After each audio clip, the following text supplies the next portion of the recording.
What is going on, all-terrain nation? Whether it be two-wheel drive, four-wheel drive, you know the drill. It does not matter what you drive, unless Kelly's got her ads playing here on her laptop. This is your all-terrain nation. I'm your host, David Boyd, alongside Kelly Boyd. What is the jazz hands? I don't know. It's like, hey. I noticed that yesterday we were recording and you were doing something, but you were excited. I was not in show choir. I were- was in competition choir, but I was not in show choir. But they didn't do that in competition choir? No, we didn't do it in No. competition. Ah! No. Okay. Well, anyways, what is going on, everybody? Man, we got a lot of members in the chat tonight, Yeah, we Kelly. do. Hey, Look at guys.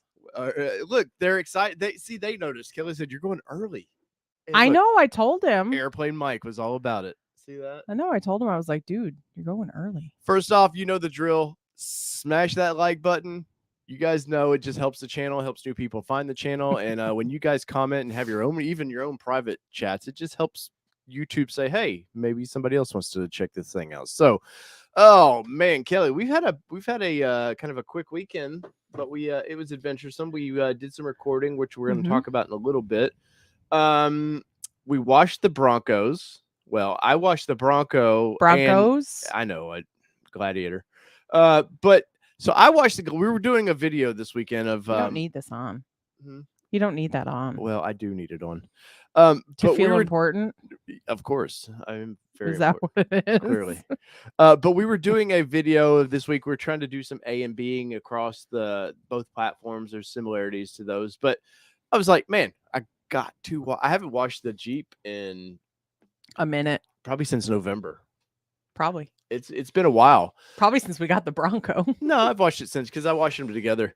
But then the Bronco was pretty dirty from her road trip a couple weeks ago, and we had to vacuum it out and all this. You said her. You know it. It's Jackie Daytona. It's not Jackie Daytona. Jackie could be a woman's name as well. It's Rebecca or Boss. Boss bitch. Oh, okay. Look. Anyways, but. So she was the Bronco especially was a little dirty. I know. Airplane Mike says, wait, you watched Kelly's Bronco? That was nice. Mike, you just need to chill out. But the Bronco was a little bit dirty. She was quite dirty. A lot of just little road grime. And, people have asked, and I've seen it in the chat separately, but about the floor mats. And Kelly, you saw those and kind of wanted those instantly. What's your deal with these things? So I'm actually a big fan of the floor mats. We had WeatherTechs in my Xterra, so I was already spoiled for having good mats that you could just get in with muddy shoes and not be afraid that you're gonna totally trash your vehicle. Andrea, thank you so much for that super chat. We appreciate you. Too kind. Thank you so much. But yeah, I'm a big fan. Now the Ford ones are a little thinner than WeatherTechs, so they are a little bit, but you've still got that cover. And you've got that protection for it. Yes. And you see it because I see people in these comments are always like, do you think they're worth it? Now, I think they were $160 last year. I think they're $180 this year with the 22 pricing. And yes, I do think they're worth it because if you would have saw all the little rocks and debris that and we're sitting here wondering where I'm sitting here going, where did all these little tiny rocks come from? Right. And so just in that, but to think about when all the snow and ice, we did that video kind of weather issues that I showed ice water coming off my shoes that night. It froze in that mat. Yeah. And then I was able to chip it out or, it's being kind of silly with it. But especially if you have the carpet, to me, there's no way I wouldn't want the mats, right? Yeah, no, it would be no way that I would have it in there and not have the mats. Well, you guys know the drill too. Tonight I'm trying something new. This is Basil Hayden's because his wife is awesome. I kind of like the packaging. Look at the little fancy fancy but I haven't tried it yet. I opened it. I pre-opened it, but I haven't tried it yet. But Kelly, what are you working on? Smells good. Smells really good. My yush. Your yush. Some Tito's and cranberry in my cup. Well, and in the all-terrain nation cups. Oh, and, look at you. You're mugging it out tonight. I am mugging it out tonight. Got word today our OBX is arrived at Town and Country. Carrie, awesome. Ooh. That's awesome. And Airplane Mike, no, it's not Kelly's Bronco. It's my Bronco. That's The channel knows better. That's the thing. That's the thing with this Bronco stuff. I bring you in the show, suddenly like we all had we had a thing. We had this, we would talk about Broncos, and there was no, hey, where's Kelly's Bronco crap? Do we need to put a poll in the chat to see if the chat has been enhanced since I've come to it? We've got a poll up there. Okay. It's working on it. But right, if you want to figure out that they know it's mine, we'll figure that out. You guys are funny. You're funny. But you can get these. I'll throw the link up there. If you are, I'm not saying you need to. Nope. But Kelly, entertain our guests while I do this. So I really like the mats. To kind of circle back, I really like the mats. I'm a big fan. The only gripe I have is the rear mats have a split and no way to make it stay to itself. So the Jeep itself has little like notches to kind of keep it together. They're almost like buttons on the Gladiator. So they're almost like buttons on the back. So it's two pieces, which are really the buttons that the Jeep uses is really nice. Yeah. So I mean, you can do that.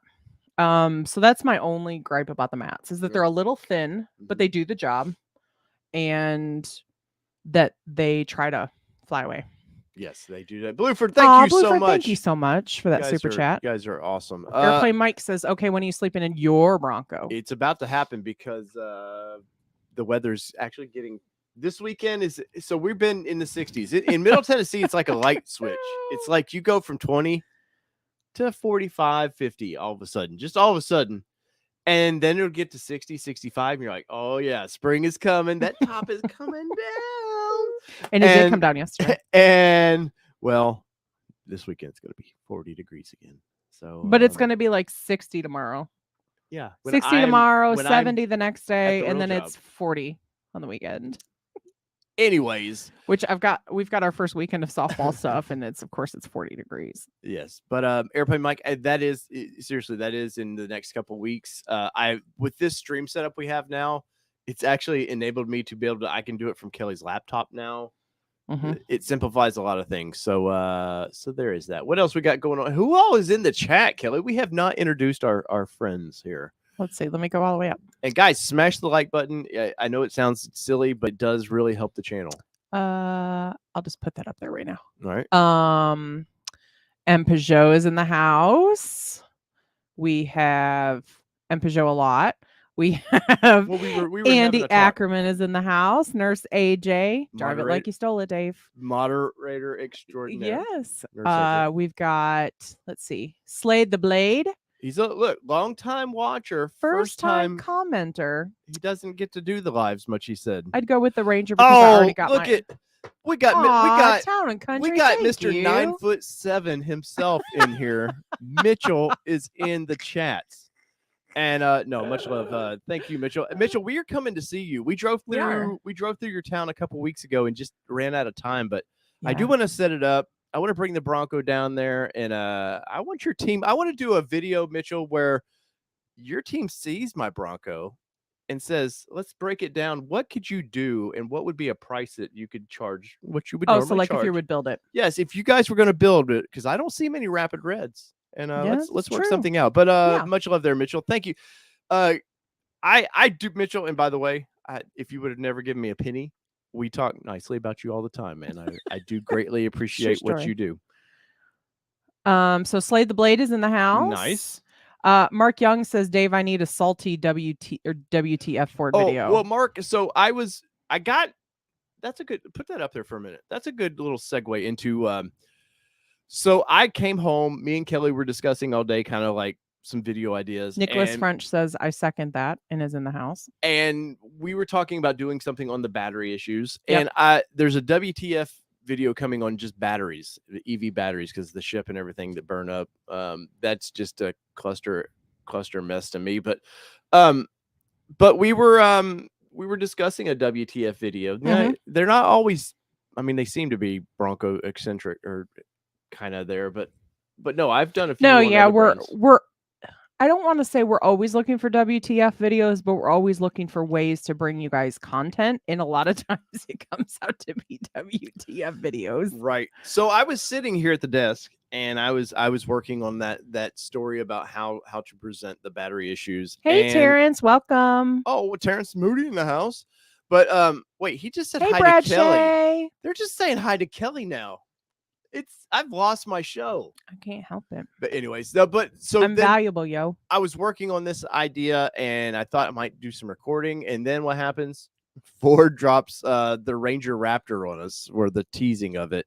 And I bet old Mitchell's excited about the old Ranger Raptor, because those are going to be there. I'm sure they're just as hard to get when they do it. I wouldn't suspect till late fall is when probably the reservations open up for those. But going to be a fun vehicle. Yeah. A real fun vehicle. And if you've watched that video that I did earlier, I literally did that. I cranked that one out quick. He literally, I'm across the hall, or I'm across the room. Yeah. And luckily I was not in a situation where I had to come off mute because I'm having my noise canceling headphones. Yeah. I told Kelly, just hang on. You're just going to have to hang on. We got to get the news out. But yeah, so, and that was part of the poll question that we did. Which are you more interested in? Go ahead and vote if you haven't yet. We got 67 people in here. I'm not sure how many's voted on that just yet. But and I got, where did my Mitchell cup go? I've changed some things out. I don't know what you did with it. Oh, it's right there. Oh, there it is, Mitchell. I got your cup back there, by the way. But I'm excited for Ranger Raptor, and I'm excited for Bronco Raptor. Me and in Peugeot were talking a little bit earlier. I'm just waiting for Ford to Raptor everything. I think they're going to have Raptor toilet paper. I think they're going to bring the Ford Pinto back, and it's going to be a Raptor. Wow. And then you're going to jump it, and it's just going to explode midair because that's what those were known to do. But I think that let's not go crazy with the Raptors because, there's I still talk think of, it should be a special thing. I do too, and I think it should be. They've ruined the limited edition part of it with F-150 because they're hard to get, but they're not that hard to get. Mobile Moto in the house too. Oh, by the way, while we're doing check-ins. Welcome, sir. And but I am, it's going to have the same engine as Bronco because this framing is the current Bronco, was the next gen for Ranger. It's going to be the same framing. I did on the video, I did a couple stops where you can see the suspension. The rear, it's got coils in it, which it's about damn time that Ford puts coils into the truck. And it's only, all these other manufacturers doing it is only going to push Toyota to do it, and maybe Nissan down the road. Like, coils is the way to go for your suspension. It's going to ride a lot nicer, and you really, honestly, you can put a beefy one if you want to haul some stuff. You can put that. Who else we got in here, Kelly? Brian Slick in the house, overlanding for fun. He's coming in and causing all sorts of chaos. I'm trying to invite Tim in here. Mark King, which we were already talking about. Flo, welcome, Flo, this evening. Blueford, we said hello, but hello again. Matt, I'm totally going to butcher your name. Matt Bagney. Probably saying it wrong. Airplane Mike. 502 Bourbon Crew in the house, and you're drinking your bourbon tonight. Hey, and Basil Hayden's. Am I saying that right? I would say, yeah. Okay. Are you a fan? I'm liking it. It's pretty good. Yeah. Because I'll be honest, I hadn't had this, and I've got the old standby. He has it over there in case he doesn't like it. I did. I had the old standby here, so the Basil Hayden's actually was part of his Christmas gift. I know I've said it on a couple different lives, but in case you missed it, I put together a bourbon crate for him of like best gift she's ever given me ever. Yes. And I'm a really bad gift giver, but I really do think this was the best gift that I could have given to him. Like it's bad. This year? No, normally. Yeah, normally I'm really bad gift giver. I just Robin O'Malley in the house. Nathan Cross in the house. You got Robert, I see. Mike Zyke in the house. What's up, boys? Hello. What's Mini Hall Productions? What's going on, man? John Wiedemann in the house. Oh, we got John is an OG. He is an OG. John has been and I feel bad for the OG because he just is hurting for his Bronco. And there's like lots of Bronco content out there now, so it's like to keep some of y'all with us a little bit. Yeah. Like, and John for sticking with us, and John, of course, made me my little Houday gnome back there. So John, my heart is always with you because we're in a lot of the same groups, and every time I see a 2-door up there, guess what? John pops in and was like, "When'd you reserve?" Right, pretty much, yeah. We've got Raymond Lamar Taylor in the house, Red Setter Farm, Oscar Ibarra, Omnipotent Elan, Man, everybody's in the I house know. tonight. It's a packed house, man. And guys, just bear with me just a You second. stole my mouse, so I can't keep scrolling. I know. I'm trying to bring in our special guest. There we go. Move All your hand. right. Wait. All right, it's mine now. Touch that. All right. I've got to work on this setup. Valley Dude 5000, Donnie Reeve, Sea Seeker Bronco, Dirk Connor in the house, Andrea Paradiso. I knew I was going to butcher it. Hey, at least I got first name right. Well, Tim Corney in the house, Scott Dunsmore in the house, Brew John. Wow. Carrie, Donnie Reeve, Bronco 78, we got Devin A. Some classics in here. Oh, wait, go back up. Oh, we're going to have to get to that one. Joe Gasaway. You start it. Okay. And Peugeot, what's up, buddy? Thank you, sir, so much for that super chat. Oh, thank you so much. And it's an odd number. You guys know I like the weird number super chat. Jason in the house. And Peugeot says I just need to get some Velcro. Yeah, I could do that. Could do that for the mats in the back of the Bronco. Yes, but what's the fun of that? I mean, to be honest. Blaine Noe says, is that Mike Morgan's Bronco in the thumbnail? I don't know which thumbnail. No, that's my Bronco in the thumbnail. With my Jeep Gladiator. What thumbnail? It's in the beginning when they say it the video. Oh, okay. I'm trying to make sure we get everybody picked up. G. Willikers, Terrence Mooney, Bronco Wild Outdoors, Brad Shea. She's thorough, as you can see. Well, I want to say hey to everybody. Brett Berryman. We're getting there, guys, because I'm seeing repeats. So Brock is in the house. All right. You gotta scroll quick. Robert's in the house. Minall Productions 1 is in the house. Kevin Hess. My voice tonight. I know. My voice is gonna be gone. Positivity wins. Positivity wins. Revy in the house. Holy cow, like everybody's in here tonight. Broken Lizard 03. M. Peugeot. Keith Netto. Xterra Force. Her legs over here shaking. Kevin S. All right, I think I'm there.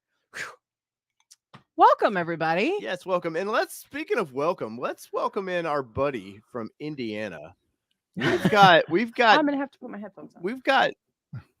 There he is. There we go.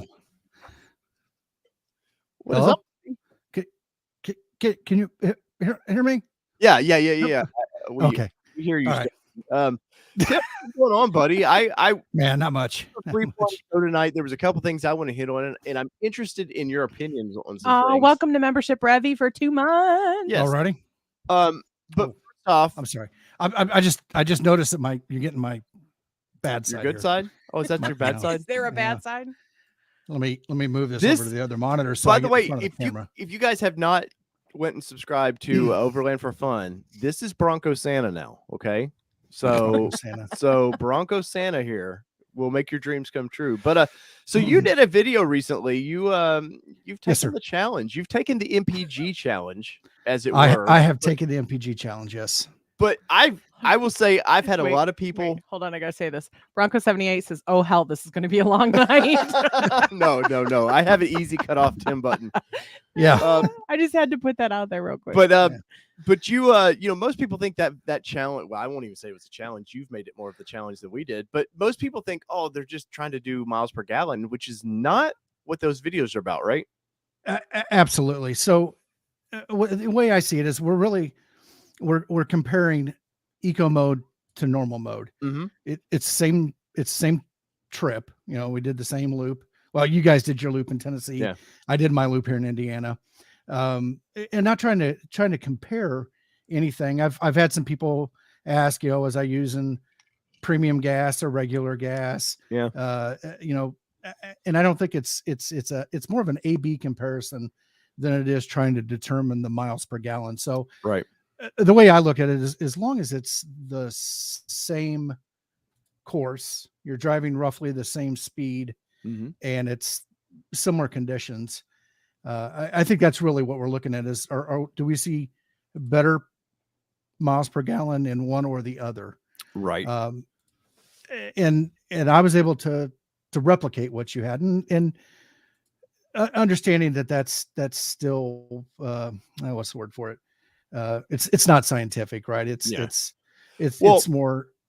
But I took garbage on it because they were like, well, you didn't, you just used the trip computer and all this. And it was like, guys, if I wanted to get scientific with it, we would have broken down the, what I filled it up, how much I actually put in it and all that. But I was like, like you were saying, I was more interested in, is there a difference? And I think both of us have proven that. And I think Bronco Wild Outdoors is trying to do this challenge as well.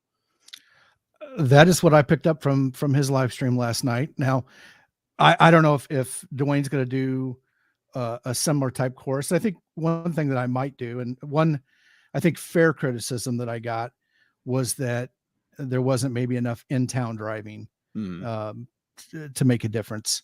Right. And I could see that as a legitimate criticism. I would also think that maybe whether it's eco mode or normal mode, if I'm driving down the interstate and all things are the same, I would at least get the same gas mileage in both modes. Yeah. So I don't know, but the difference wasn't huge. It did favor towards normal mode for me, like it did for you. Right. But I think I think it would be interesting to see if more people did that, to see if they got the same similar response. Right. Well, I also have seen some comments that sport mode seems to have a little bit better gas mileage.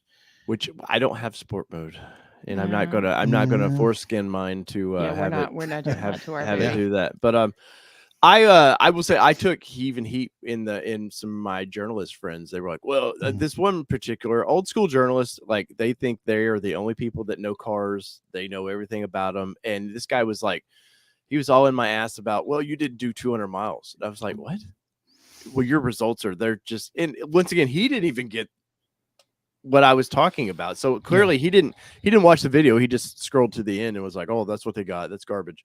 But yeah, like this guy was like ripping me for, well, if you don't do 200 miles, you're just, and I was like, well, where does it end? Well, then if I don't do 400 miles, what's the true miles? It's just, right. It was a fun thing we did. And I was happy to see you try it and actually your results be similar.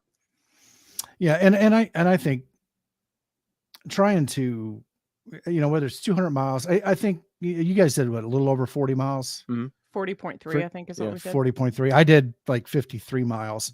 I think that's a fair comparison. If it was just 10 miles both times, that may be a little bit more problematic. But going back to, where I need to, the criticism of driving more in town, there's not a whole lot of in-town driving here in Indiana. I mean, I could go up to Indianapolis, I guess, and, maybe drive from the far north side to the far south side and, maybe just zip around the interstate and drive from the far west side to the far east side. Right. But other than that, I don't know where that I would get it. Now, maybe if I was in Chicago or some area that's more suburban, maybe I could see. So maybe a good challenge if, Bird Dog Overland's watching, maybe he could do something up in the Chicagoland area. Yeah. Right. Yeah, and the thing with driving in town is there's no consistency and it's hard to replicate the 40 that we did.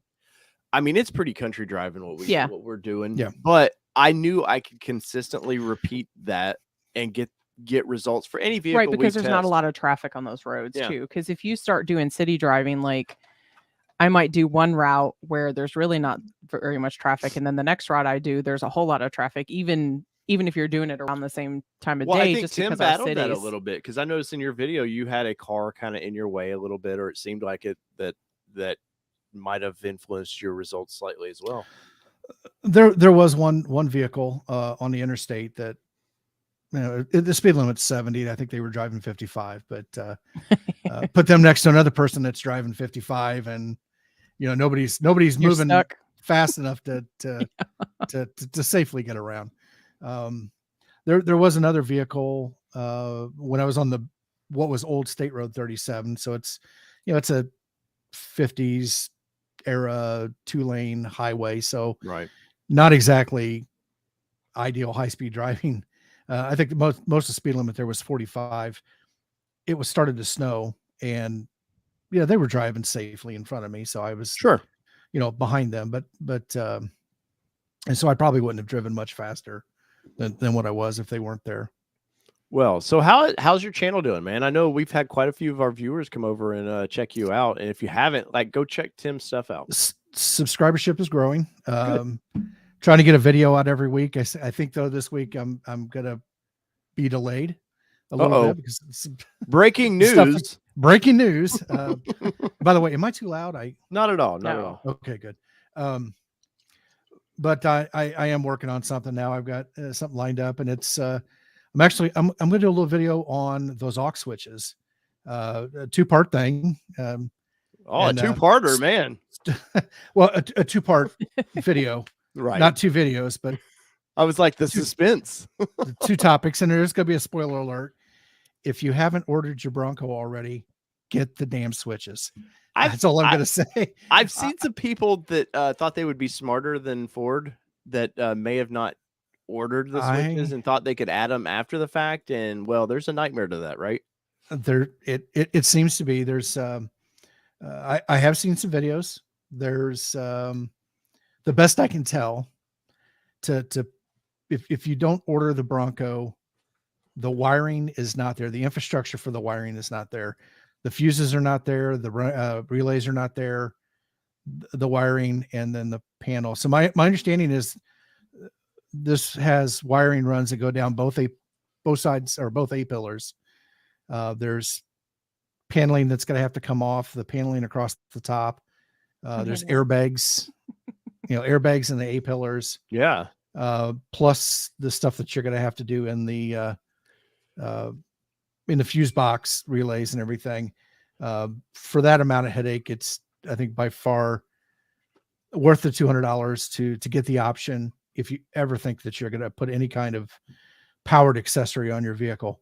Well, there's certain things that I'm just willing to pay for. I know a lot of people are like, well, if you get rid of your hitch, early on, that was a big thing. Get rid of your hitch. And then, there's no constraints and this and that. And I was like, yes, anybody can bolt on a hitch. We watched Shadow Wolf take our hitch off within like 10 seconds. It seemed like, but guess what? The wiring. Yes. It's the wiring part that people they think it's just plug and play.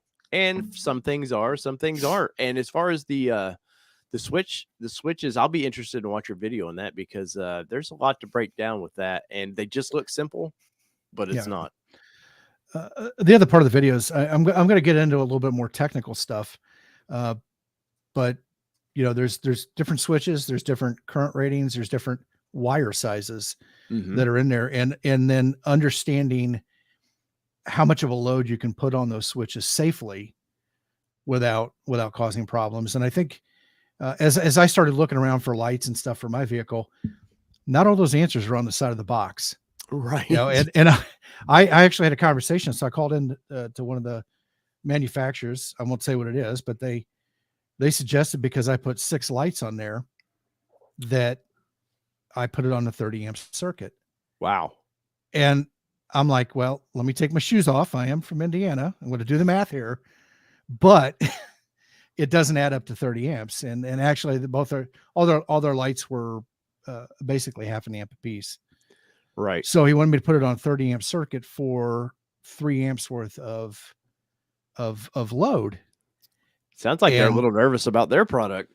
Exactly. The point being that was way overkill. And I would hate to see somebody put some kind of an external device that would draw more current. I don't know. I'll just throw out an ARB air compressor or something like that if they wanted to have it switched, that might put that on one of the switches that's only rated at 10 amps and has a much smaller wire, which could you can burn those up. Yeah, you can burn those up pretty easy. Devin A says Kelly's not talking. That's because I'm letting these boys talk about. Me and Tim haven't got to talk in a couple of days. But I usually hide downstairs.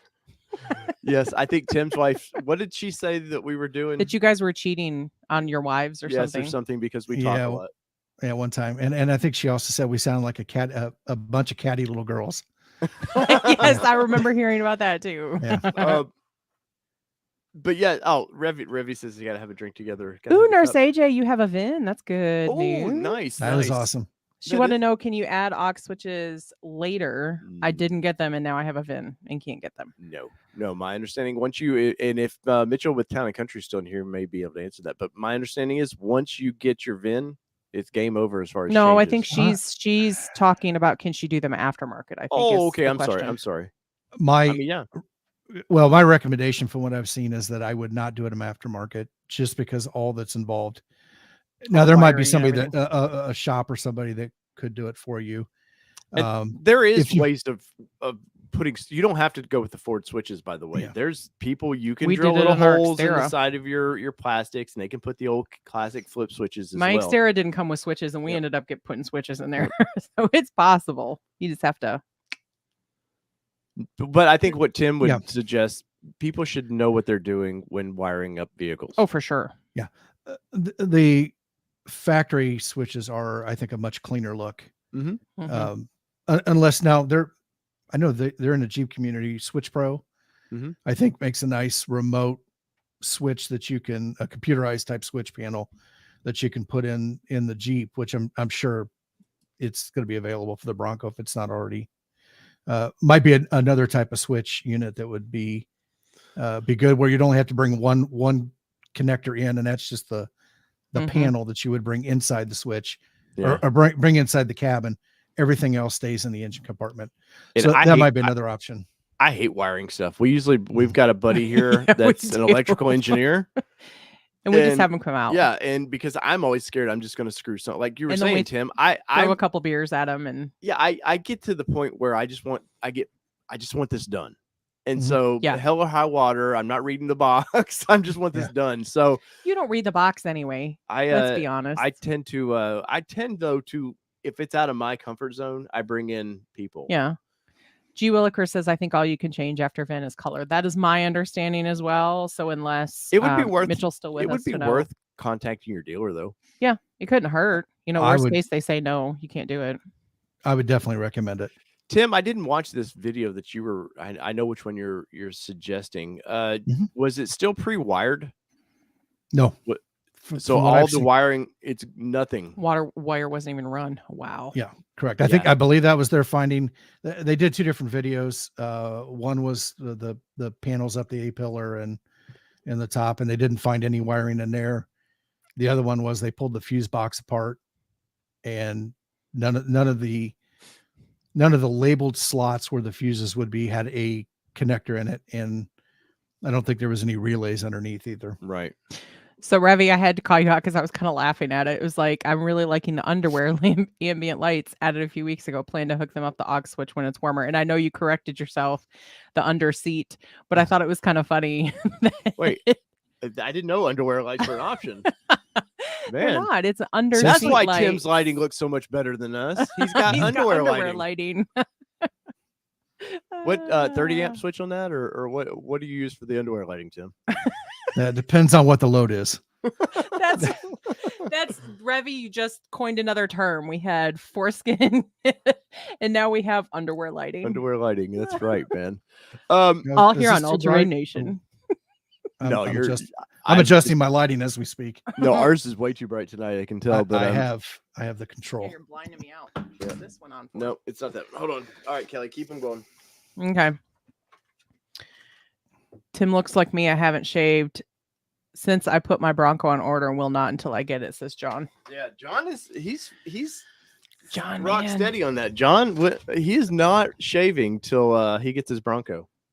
John, I support that decision.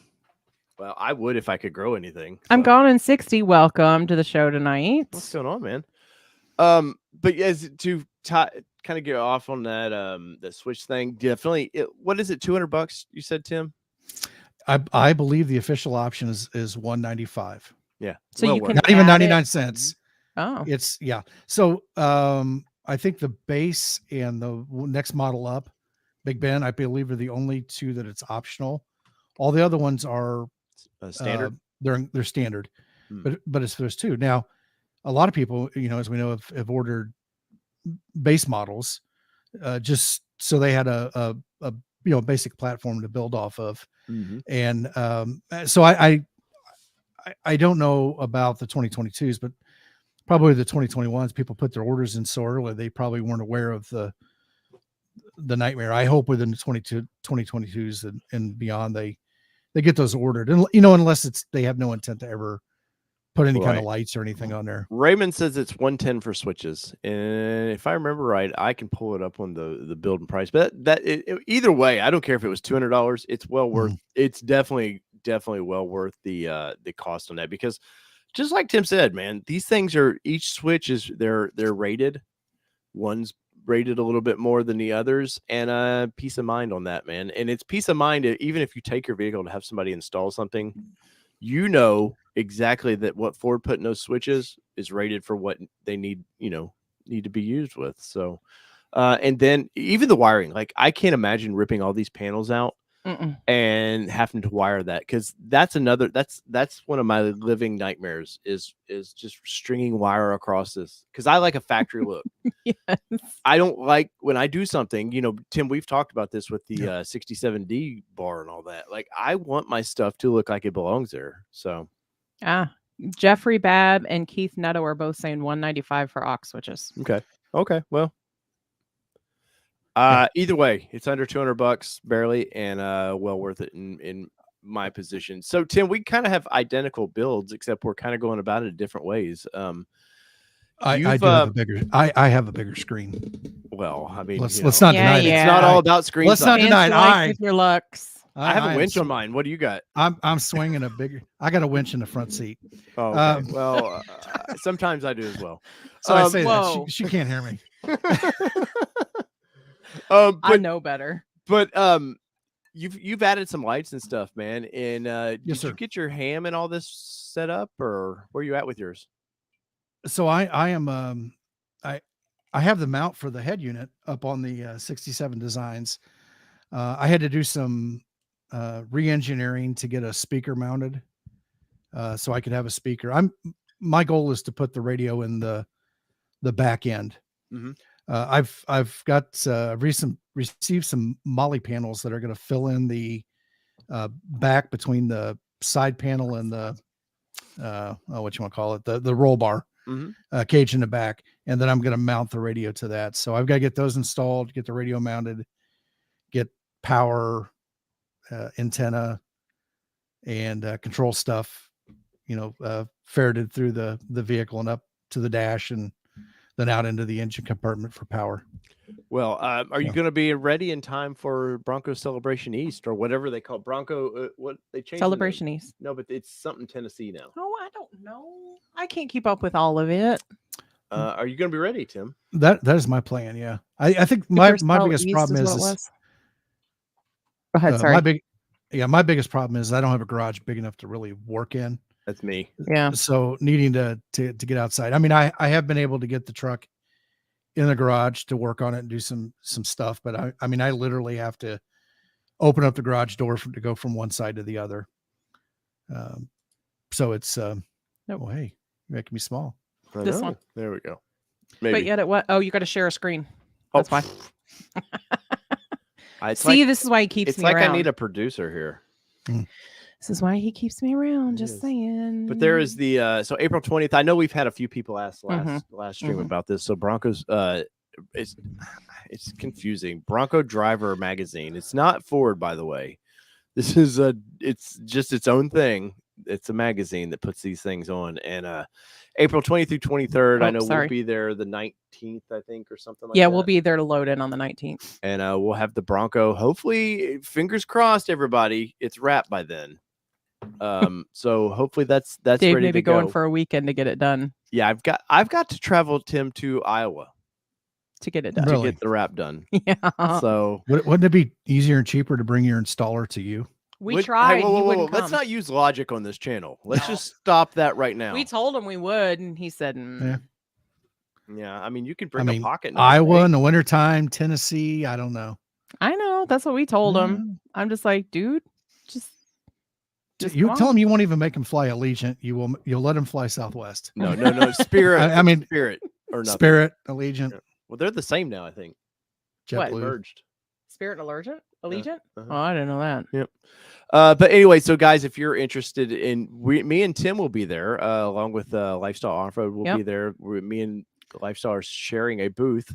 If you, by the way, if you know a t-shirt printer, our our t-shirt printer, who like Lifestyle Offered usually handles this stuff for us, they're not printing t-shirts for us anymore. So Oh, see, Airplane Mike's filling us in. He says, nope, Spirit and Frontier. Oh, Frontier. I'm sorry. Thank you, Mike. Thank you, sir. But go ahead, Kelly.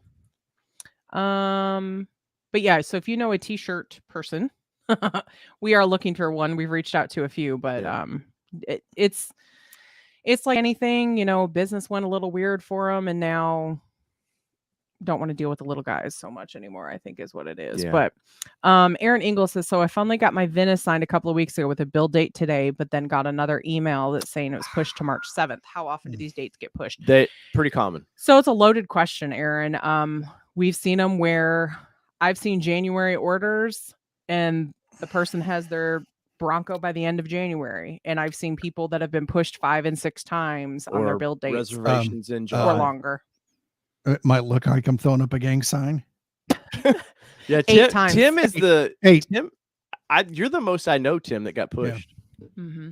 Yeah. So you had the first June or whatever. Yep. Build It went time. from June to July to August to September to October to November. And you know what stinks about that is, I mean, we were a day 3 reservation, but last May we pushed ours. We 99'd the order. I paused the order and was like, we'll rethink about this and maybe do a 22. And then just September we put our order back in, and 3 days later had a build date, and we got pushed 1 month.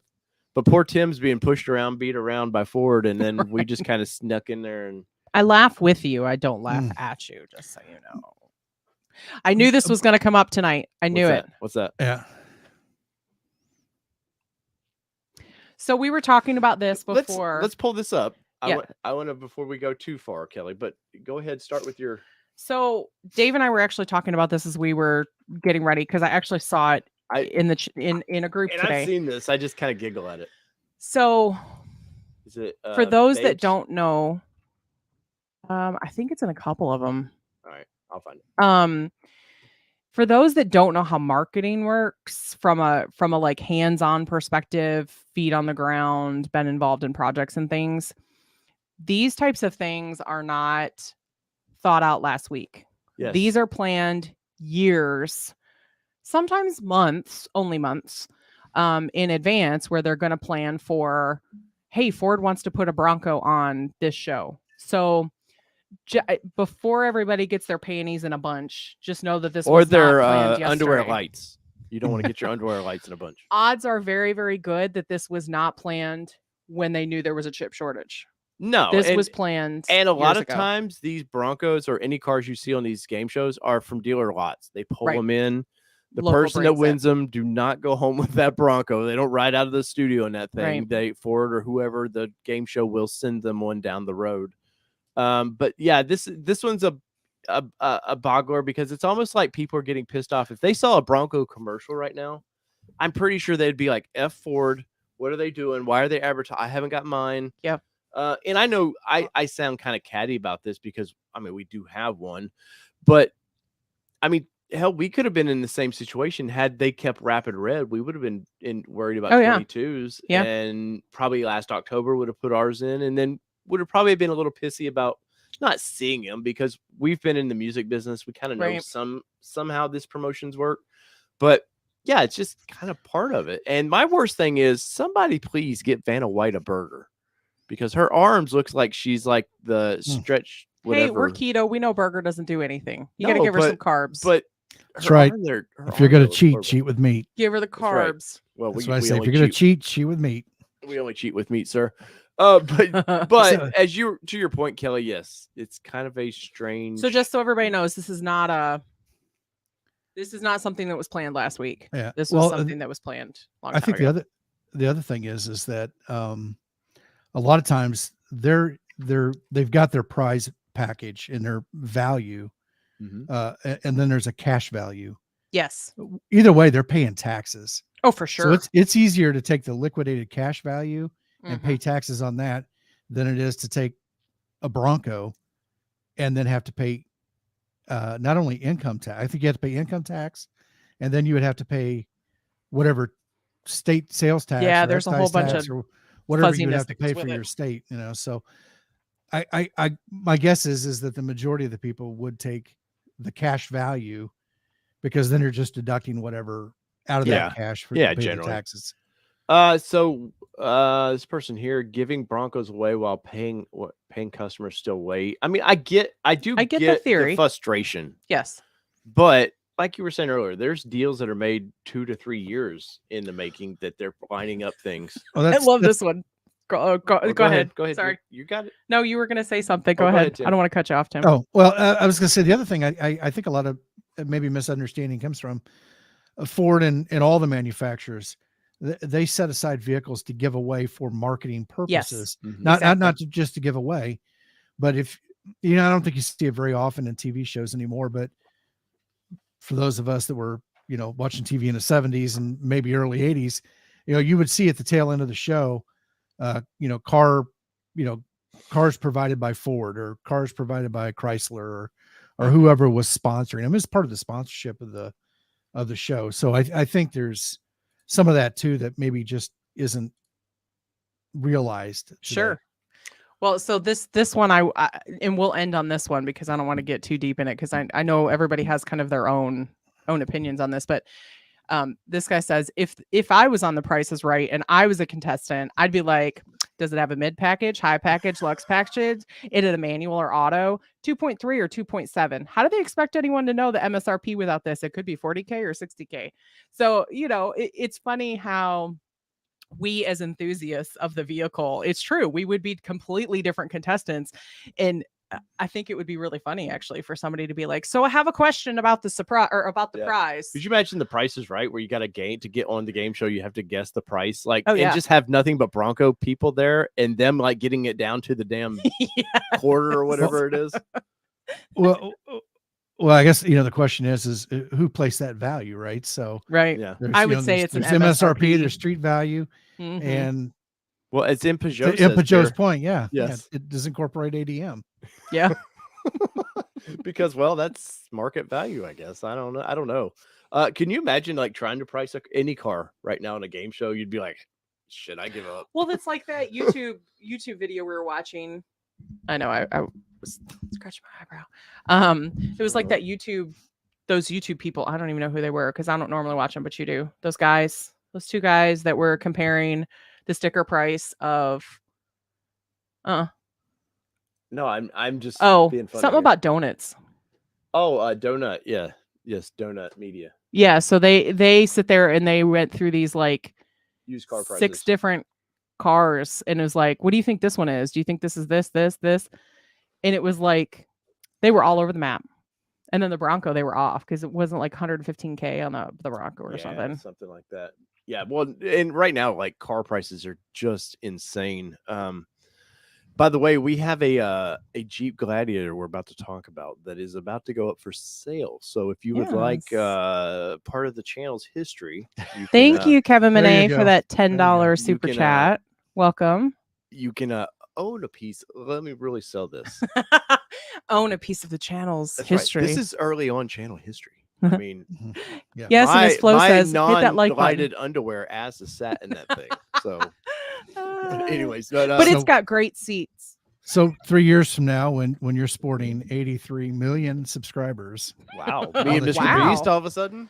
That's funny. A lot of you guys don't know because I haven't had him on the channel yet. Much like Dwayne, Mr. Beast, my son's haven't had him on there? Kind of involved. No, well, him too, but kind of involved in this channel. I mean, we'll start doing more stuff in the summertime. We go camping, and Bixley came in one day and he was talking about it. I said, "Look, dude, we're going to take down Mr. Beast.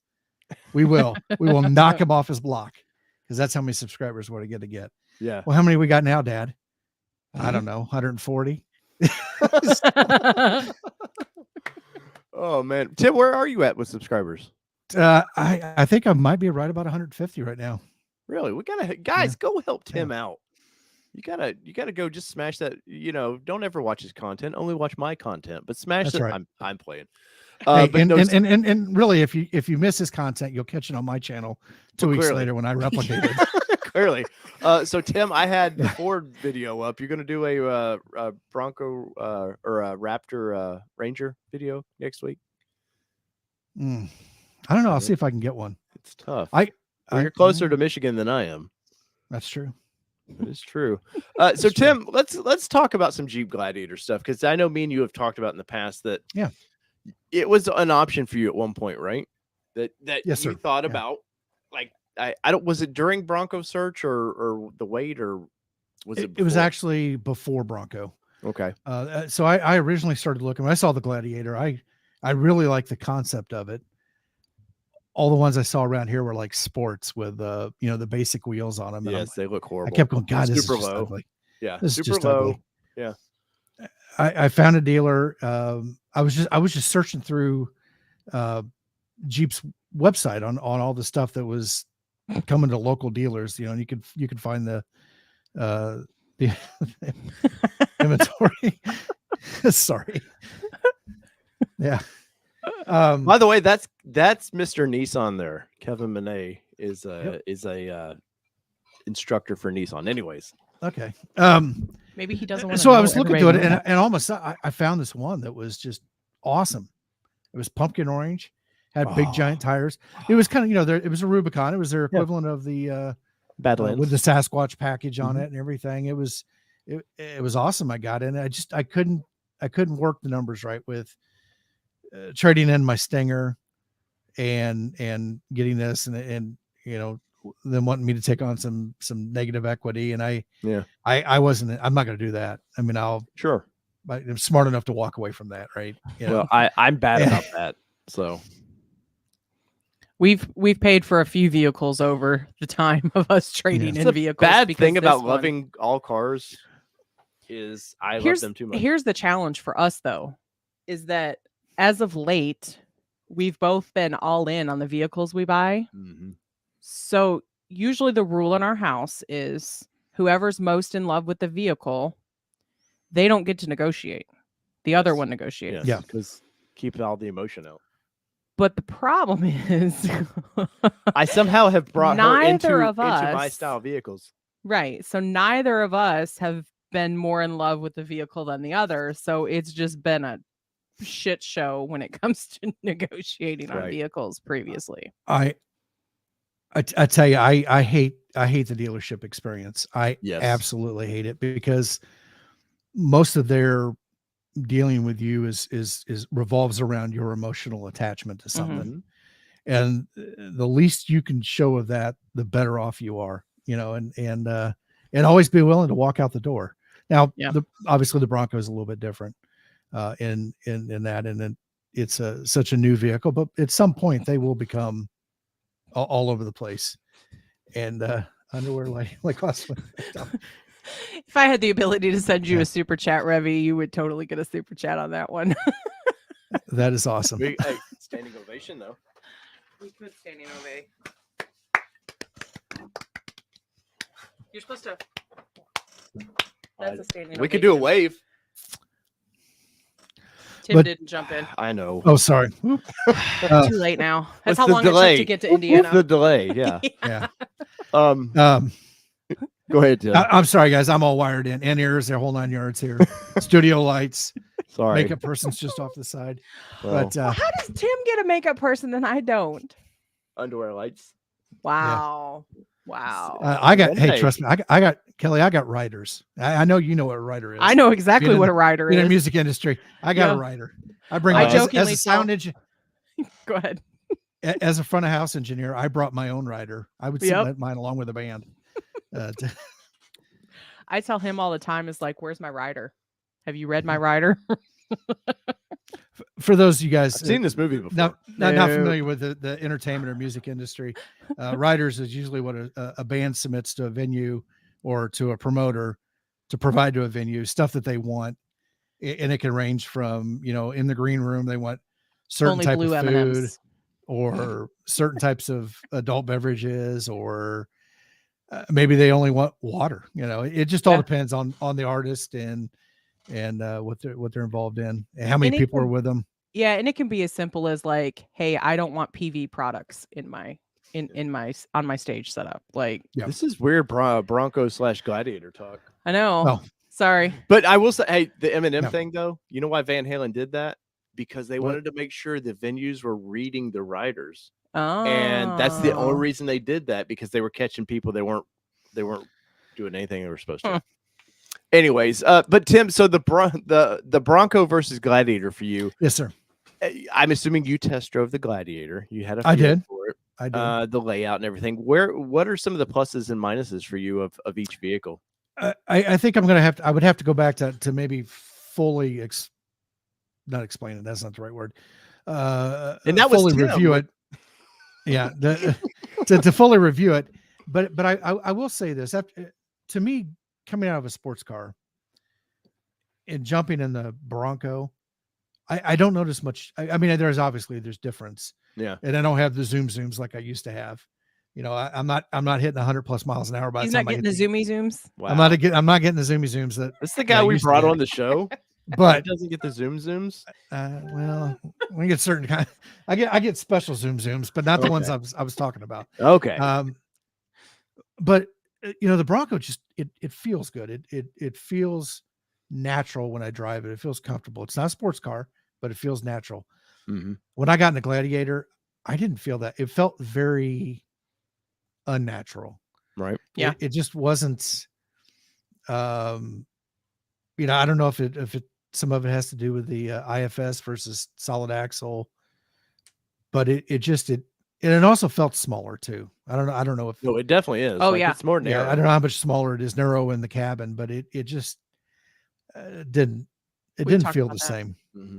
Mm-hmm. And one of the things that we also, before the Gladiator, I'd actually I looked at a four-door. I don't know which model. I guess it was a Rubicon, but it four-door Jeep, and we had that for a weekend. And Emily didn't really like it either. She just didn't feel right in it. Right. Yeah. But here, I mean, it's in the Bronco. It's comfortable. Yes. Yeah, no, we've definitely noticed that. But we did a video this past weekend, and it won't be out for another week, I think. But where we took and just kind of like A and B both products, and obviously there's differences. I don't have a Rubicon Gladiator. I do sort of have the Rubicon in the Badlands with Sasquatch package. But we just kind of pointed out some things, and you know, obviously you jump in the vehicles and you don't even think about some of this. But when we had them side by side and like looking over them, like stuff we wanted to talk about, it was pretty obvious. Both brands win out on certain things. I think there's definitely a quality difference, and it may not be with who you think is not associated with quality. Sometimes maybe the years of them building that style vehicle. Yeah, and actually Raymond Lamar Taylor said we needed to do a comparison of the Bronco and Gladiator. We did do that, Raymond. So guess what? It's coming. Yeah, it is coming. And if you know, shameless plug, but if you are a member, I've already put in the membership area. There's a teaser that only members can see of what's coming with that video. So go ahead, Tim. I was going to say this about the Bronco. The one, and it's not necessarily a bad thing, but the one thing I will say, and if anybody has ever had an FJ Cruiser, the one thing I have noticed about the Bronco is that I am now back to doing the side squat at the stoplights. Oh, really? Side yeah. tilt to be able to see. Well, I know I'm a little bit. I'm not quite 6'3", but I am a little bit taller than Dave. And I gotta tip my head down. So. I gotta tip my head down. I'm barely over the steering wheel. See the light. And that was very this much taller than him. And that was very reminiscent of the small window of the FJ. Yeah, without the 3 windshield wipers. And once again, which was goofy. I hear Kelly was taller than you. Yeah, slightly. Yeah, about this much taller. That explains why it's her Bronco. Whoa, Tim. I will not put up with this abuse from our guests. I'm about 2 inches into this 3-inch pour here, buddy. Well, I'm about to get another pour. So, but what the idea of a truck though was that appeal? Like if Ford were to do a Bronco pickup truck, now say it's not as long as I want to put some stipulations. It's not as long as Gladiator because I love my Gladiator. I do wish I had it lifted slightly with a little bigger tire, but I like the fact that I can take the doors off and have a bed in the back, but it's a little long. So I think one of the things that appealed to me about the Gladiator, and at the time I was still doing a lot of camping with my scouts and stuff like that. It's nice to have a pickup truck because you can just throw stuff in the back end, tents, coolers, things like that. Maybe put a tarp over it, maybe not, depending on what the weather's like. That you can't do with a Bronco. I mean, you got the back end, and that's limited in space. And eventually for me to do further camping, we're looking at getting a some kind of an off-road trailer. But that I really like. So if the Bronco were to come out with some kind of a truck-like vehicle, I could see interest in it. Now, I don't want a bed that's too big. I think I've heard you mention a couple times that you would like a bed that, maybe you could throw some stuff in from the hardware stores, a TV or whatever, things that you wouldn't necessarily be able to get back into the truck very easily. But also, I don't want a bed big enough that all of a sudden I got my friends calling me up. Now, granted, it doesn't happen very often because I don't have very many friends calling me up to help them move, every other weekend. Yeah. Which we just don't have. Did used to happen when I had a truck. Yeah, I don't have friends either. So yeah, what are friends? But yeah, so I would take, honestly, Tim, you could leave the platform alone and just take basically where the back of the roof is, take it off.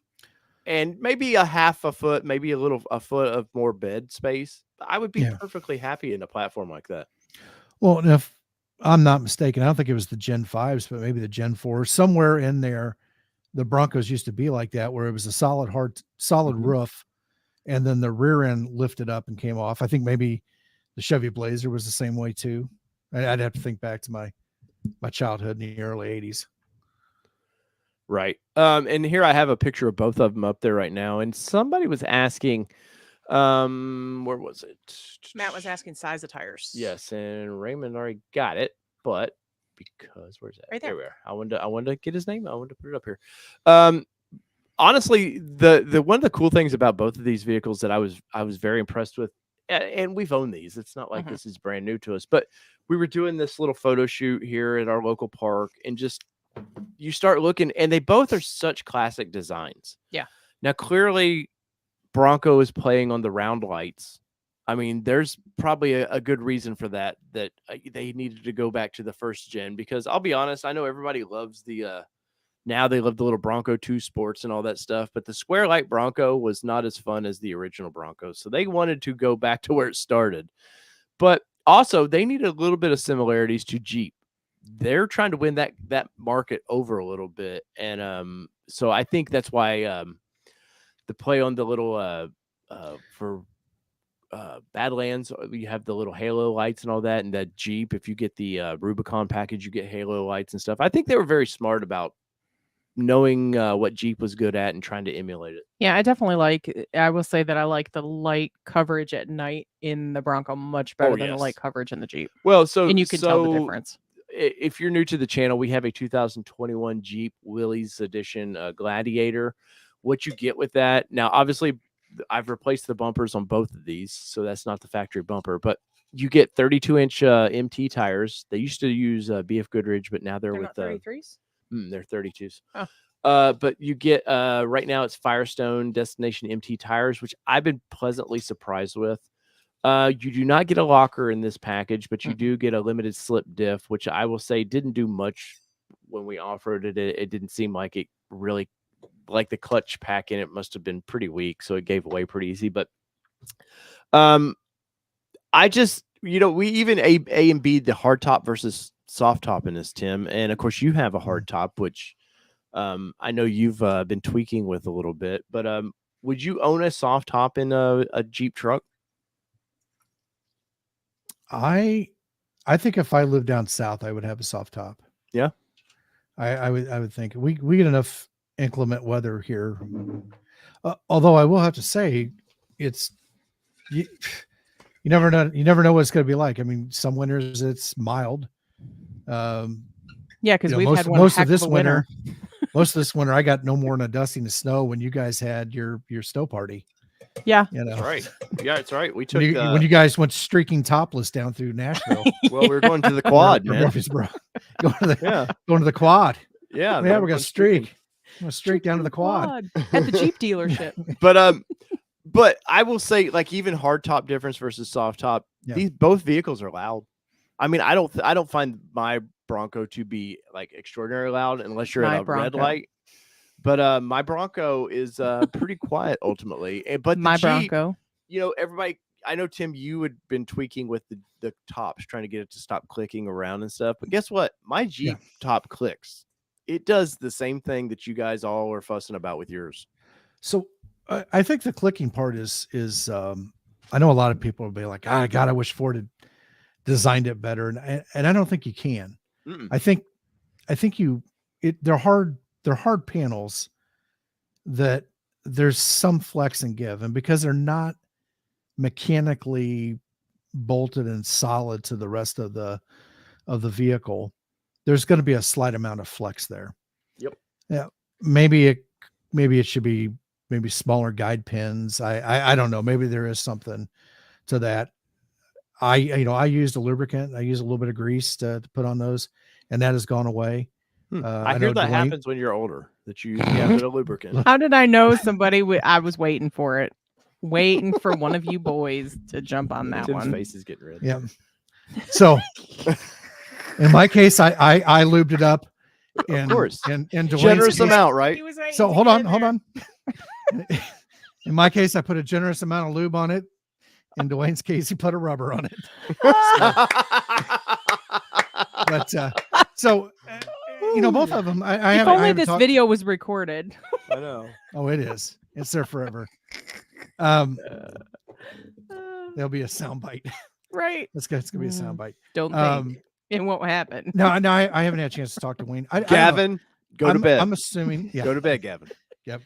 It's 9 o'clock our time. It's okay. Gavin's already in bed. Okay. Yeah. I'm assuming his problem went away. Now, Rust Belt Broncos, I think you had him on the show 3-4 weeks ago. He just put out a video kind of addressing maybe some of the other issues. I'd suggest people to go check that out. Rust Belt Bronco. Is that what it is? Yeah.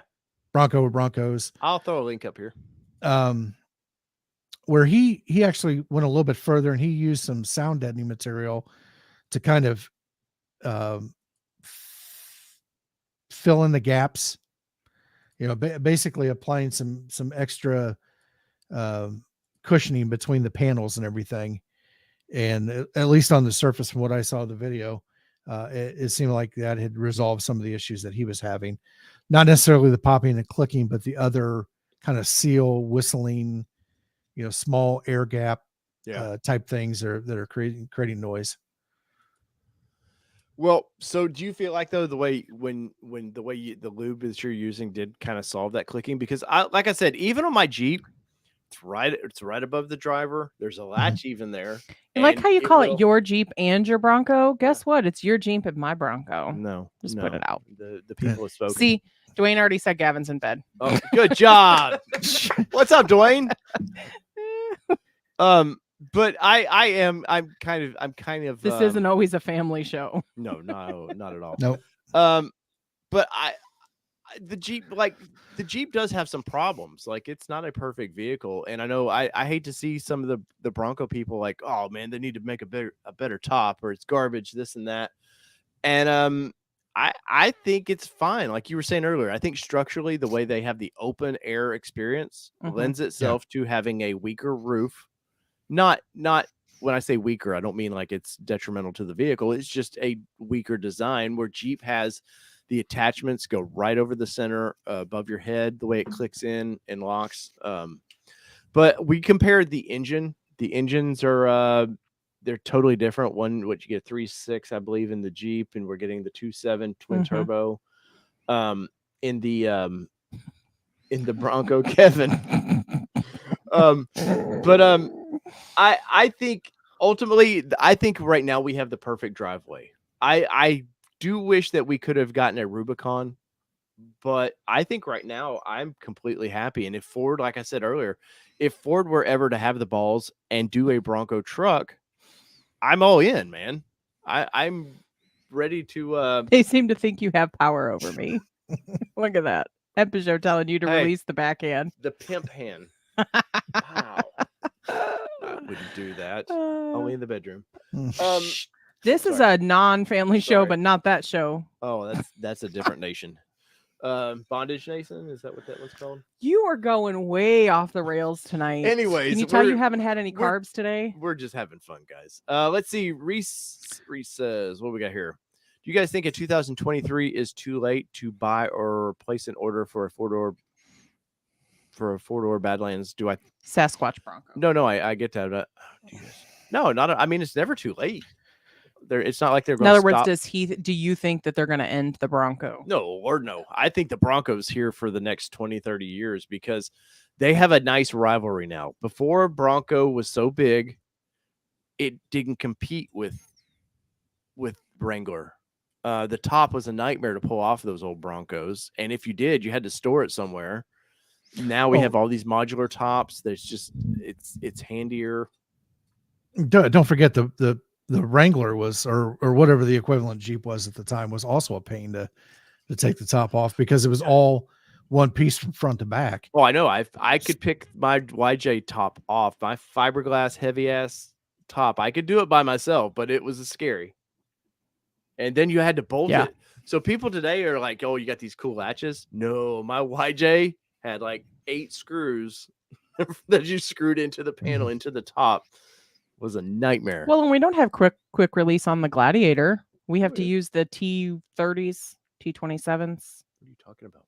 The You're roof. talking about for the back roof. Yes. Yeah, that's what, Yeah. I'm sorry. are we not talking about hard tops? No, but I was talking the ease of it. Anyways. Well, Kelly, the old Jeeps didn't have they have a one piece top from front to back, so it was all one thing. Now, I remember helping him take the stupid freedom thing off panels that you can take those out, and then actually that's cool. The one thing I would like to see come out for the Bronco, something like, and I've seen them. They're kind of like the section that goes over the driver. They kind of have a flip over soft top. Yeah. So it's all hard top in the back, and it's just that one little section. So instead of having to take the panels out, you can just flip this back. Yeah, that freedom riser or something they call it. Something like that. Yeah. And that way you get the convenience of a soft top for the front seat, and still have the hard top. Of course. But Raymond says Sunrider. Sunrider, that's it. Yeah, I think that's right.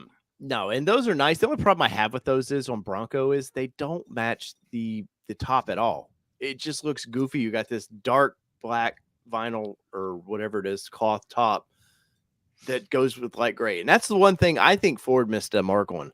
They should have molded in color a dark black top like Jeep does. Mine, you can't really see it in this. I think I can zoom in a little bit.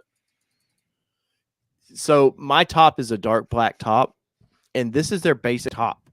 So it just tends to go with everything where the MIC top like that you have, Tim, goes with your Area 51 great.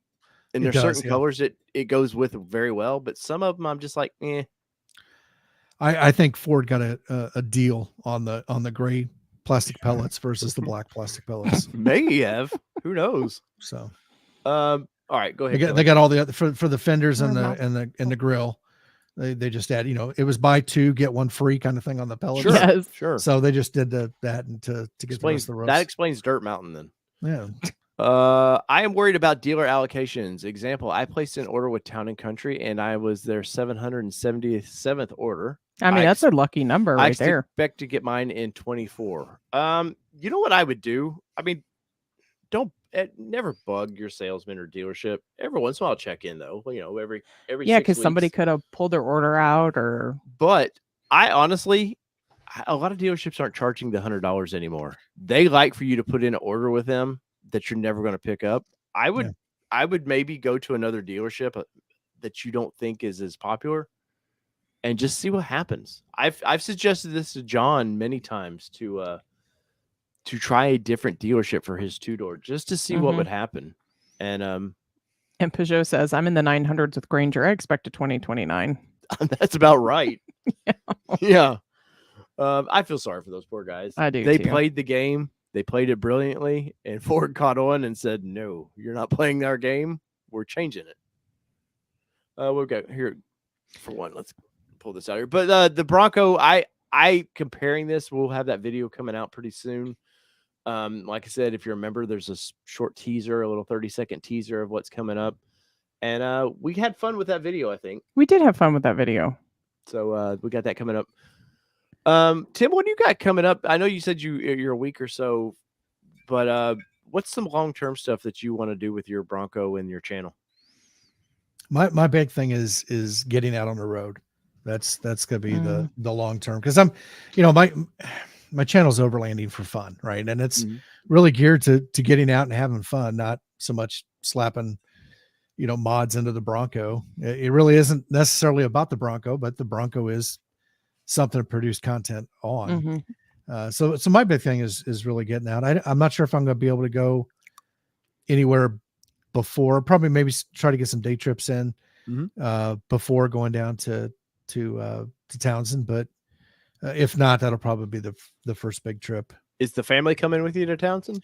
Emily is, the boys are not. Okay. Oh, nice. So, nice. Well, Gatlinburg's a honeymoon area. I'm just throw that out there. We've already been married once. You can take a honeymoon anytime you want, sir. Well, it's funny. It's funny you say that about your channel being named Overlanding for Fun, but yet you haven't really had a chance to take it out. We actually recently got a little bit of slack of like, oh my God, when are you going to take that Bronco out and do something with it? Yeah, because I had the name of the bumper video was something about Beyond the Mall. Yeah. And somebody's like, well, you haven't even went to the mall in that thing yet. And I was like, guys, I got this thing late November. By December, it's cold and shitty here. Yeah. Plus, I have a job. I have this job that takes up a lot of time. It's like, I'm getting there. And we volunteer a lot of time between softball and everything else too. So it's like, I promise you guys, the content is coming with us off-roading. It just has, the stars just haven't aligned for us yet. Yeah, we're all not in the warmer weather. We're in sandy beaches. So, So maybe let's move to Costa Rica. I'm not importing our Bronco into Costa Rica. I may never see it again. Well, come on. Or it'd be loaded with cocaine or something. Dude, you can buy yourself a nice Toyota down there, a nice Toyota FJ40 nice. Or an FJ45 with the. Well, I tell you, that is my dream truck. If I could find one, or give me some.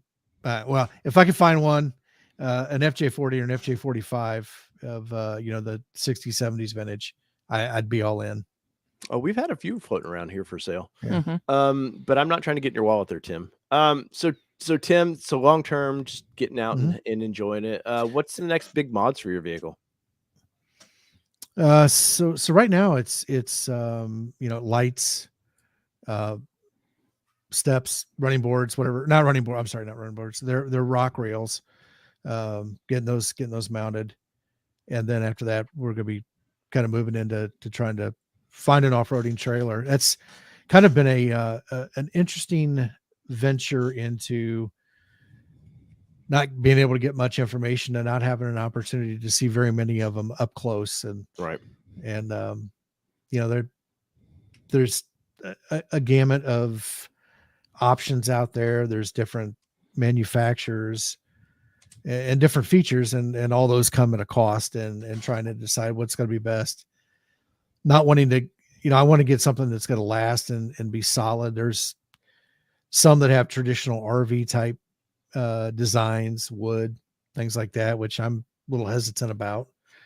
All the way up to ones that are actually molded, durable material for the body of it, and a little bit more interested in that, but a price tag that's going to reflect that. Impeugeot says, when will Tim install the CWIS? That is the closed-in weapon system, CWIS. So yeah, actually, I was thinking about putting miniguns up in the top. I'm still working with Ford. Waiting? We already Ford have Engineering. I'm working with Ford Engineering on how we can build a mount in the back end to put a minigun up there. 50 cal, right? Or 30 cal? 50 cal, yeah. Yeah, it's a lot easier with the minigun. The CWIS has 2 radars on it, and then you start getting into a bunch of whole, birds getting cooked on the highway and stuff like that. And you can't have that. You don't want that stuff. Next thing you know, there's a lawsuit between you and Big Bird, and it just gets ugly. Then in order to use the CWIS, then you're gonna have to have a computer display in there, and next thing you know, you got that big monitor that you were just bragging about. No, but that is true. That is true. And if I could tap it in, I would. And my son's still trying to figure out how he can crack it to jailbreak the Bronco so he can play Minecraft on it. Well, but I figure if we put out some other kind of display in there to manage the CWIS, then next thing you know, the hands-free laws come into play, and it's just gonna be a nightmare. then you get back to that lube situation. It's just weird. Wow, So and let's we come full see. circle. Yeah, and then we come full circle. Mhm. Well, we got lifestyle off-road in here. We got Mr. Luke in the house. What's Welcome going on, in, buddy? Johnny's Car Care. Johnny, legendary Johnny's Car Care, because Johnny has just like taken the Maverick world by storm. And really, I looked at his channel the other day and I was like, damn it, man, you are a popular SOB. Like, just killing it, sir. I love it, man. I'm proud to call you a friend. Let's see what else we got going so there. Johnny says, I understand Dave and Kelly. I find often it's a weekend of either making a show or two or getting to go and have fun in the Bronco. It's just too cold outside. That's exactly our weekend. Like this weekend, we were able to make a video. I think Johnny's cold, though, is actually cold versus Well, ours. our Tennessee cold, we can declare it as well. Oh, I thought Canadians. Oh, I thought you froze. Yeah. No, I What do they thought call Canadians were immune to the cold. I thought that was hey. Raymond says Jeep has rock rails with integrated steps. They're like $1,000, but I'm not sure the Bronco has the same available. So there's not just yet. Not yet. The Gladiator we know does of. have. We do have the rock rails, the Rubicon style rock rails on this, Mhm. which are a mile long. I mean, you need it because Yeah, because the truck so is a long. mile long. But I will say His- I wish even Gladiator is a mile long. yeah, even I mean, I'm looking at the picture still of the Bronco. It's even the Bronco rock rails are just like they just look. Yeah. Tim, have you seen the attachments that are coming out soon for the where they just clamp onto the current rock rails, the steps do? I have not. I know there was one manufacturer that had a system like that where you had the steps that you could adjust. I'm sorry, I moved my hands back and forth. That you could adjust and move them around. Yeah. The ones I've got are about 4 inches wide, so they bolt up there with the manufacturer's original, the rock rails bolted, and then so they stick out a little ways, provide a little extra protection for door dings when I'm cruising the mall. Right. And then they also flare out a little bit more towards the back, kind of kick things out away from the tire, but also provide a step where you can get up and adjust things on the roof if I had a roof rack. That's the one thing I miss from the style rock rails that we like is it does give you a somewhat of a step. Mm-hmm. And every once in a while, yeah, like even washing the car, I would use them. I'd just hop up on the rock rail and you can get to the spots that you can't normally get to. And yeah, it is kind of a bummer that we don't. Yeah. We worked with Lifestyle Off-Road to help them develop some that were bolted onto our vehicle. And pretty impressed how they've come up with it. They're actually going to bolt to the frame, which is really, really nice. And a lot of thought put into it, which I think some of these companies rush to be first, but they don't always like implement the way of doing it the best. They want to be first, but not with the quality. Yes. Yeah. And by the way, Reverie, thank you very much. Tonight's live stream was brought to you by Bullet. Oh, Nice. my favorite, man. His OG. Yeah, Tim, it was Bullet or Woodford tonight. And oh, he likes Woodford too. I like all whiskeys. But Tim, Yeah. we're gonna have to share a glass absolutely. in East Tennessee. So what I'm hearing is Luke is going to drive the Gladiator. So yes, the Gladiator will be over there, by the way, unless we just happen to sell it before. By the way, if you would like to buy that, just let me know. A piece of show history. I will. Devin A said he'd give $500 for it. Sorry, Devin, I'm the money lady, and it's not happening for $500. Sorry, boss bitch over here said no. Hey, that's perfect for my Bronco. No, Hey, yeah, it is. Jackie, I'll tell you what, if you guys get the right offer, I will come down to Tennessee and even sign the Gladiator for you. Nice. Wow. That's to commemorate the show. That's the and where that Gladiator came from. Can you get this in other shows? I don't think so. This is the kind of show you expect. A guy from another state doesn't own the vehicle. I will supply the Sharpie. I don't even want you to trouble yourself. I actually have the silver or gold Sharpie downstairs ready to go. Gold is class. Tim is a classy guy. Tim needs gold. But anyways, I'm sorry. I personally like the Periwinkle Sharpie. Periwinkle. Oh, I don't think I've seen the Periwinkle Sharpie. Periwinkle. Oh, fancy like Tim. It's But limited. Sharp- It's limited edition. Yeah. Sharpie Nation over here. But to wind Honestly, the Jeep down, go ahead, Tim. I'm sorry. You can only get the So rude. periwinkle one in Canada, and you have to import it into the United States by secretly hiding it in your shoe as you cross the border. Wow, I'm Border Patrol is telling getting you, that rough. Not that I did that or anything. I was gonna say I'm not I really don't sure know whether to anybody. take him seriously or not. I don't know. We'll get another glass of bullet in and we'll know. I know. Periwinkle blue. That's right. But wind down the Jeep next week. Probably Yeah. next Monday we'll have the comparison video. It's not a deep dive, guys. I don't want to spend the we could be here for 2 weeks trying to deep dive this You know you're gonna get shit. I'm sorry, poo, for not giving the torque specs of the Jeep versus the Bronco. Oh no doubt. No, yeah, No doubt on the that. I don't oil know what filter the- torque specs. I don't know what the not hers eyebrow is though. Not hers. It's your license plate. No, I don't know what the eyebrow is. Oh, I don't know about It that. says put a not hers eyebrow on the Bronco and I will buy the Gladiator. Man, our audience is trying to get me in trouble. Probably next Monday we'll have it. Once again, it is not like we just found like 5 or 6 things we compared to each of them. Kelly hasn't even seen. Wait, I haven't seen the final. do y'all want to see a preview of it? I can show a preview. Of I it. need you to stop dropping this stuff. Anyways, I want to do. Let me have this. I've got something. This is gonna be fun. You're killing me, Smalls. I know. Tim, it's mostly Tim. Tim wants to know. Yeah, See? Kelly, you need to take his creative access away. You already teased the members. I know. This is if they want to see more membership kind of things. That was like so yesterday. Well, Tim, this is YouTube. This is YouTube. You have constantly got to be producing. That's right. See? True Boom, boom, story. boom. And as much over the top stuff as you can put out there. What is over the top? Mm. Wait. We draw the line. How a many little bit. Broncos do we need to buy? I don't know, but I mean, doing the topless was Oh. over the top. I mean, in the snow, Okay. that was over the top. Well, that was Kelly thought I was a freaking idiot on that, by the way. And let me see. I gotta solve this problem, but sorry guys. I'm working. Idiot it. or I'm working not, it. Idiot or not, it puts eyeballs on the screen, and that's where you got to go. Oh, okay. Well, see, Yeah. Tim Yeah. knows how to do this. I'm gonna have to just Tim. Do you want to be our producer? And Share screen. no, it was It's the other button, Dave. I know. That's what I keep trying to. all right. I don't know if they can hear it or not. We'll find out. I heard something. This isn't what you sent out. Oh no. Is it that bad?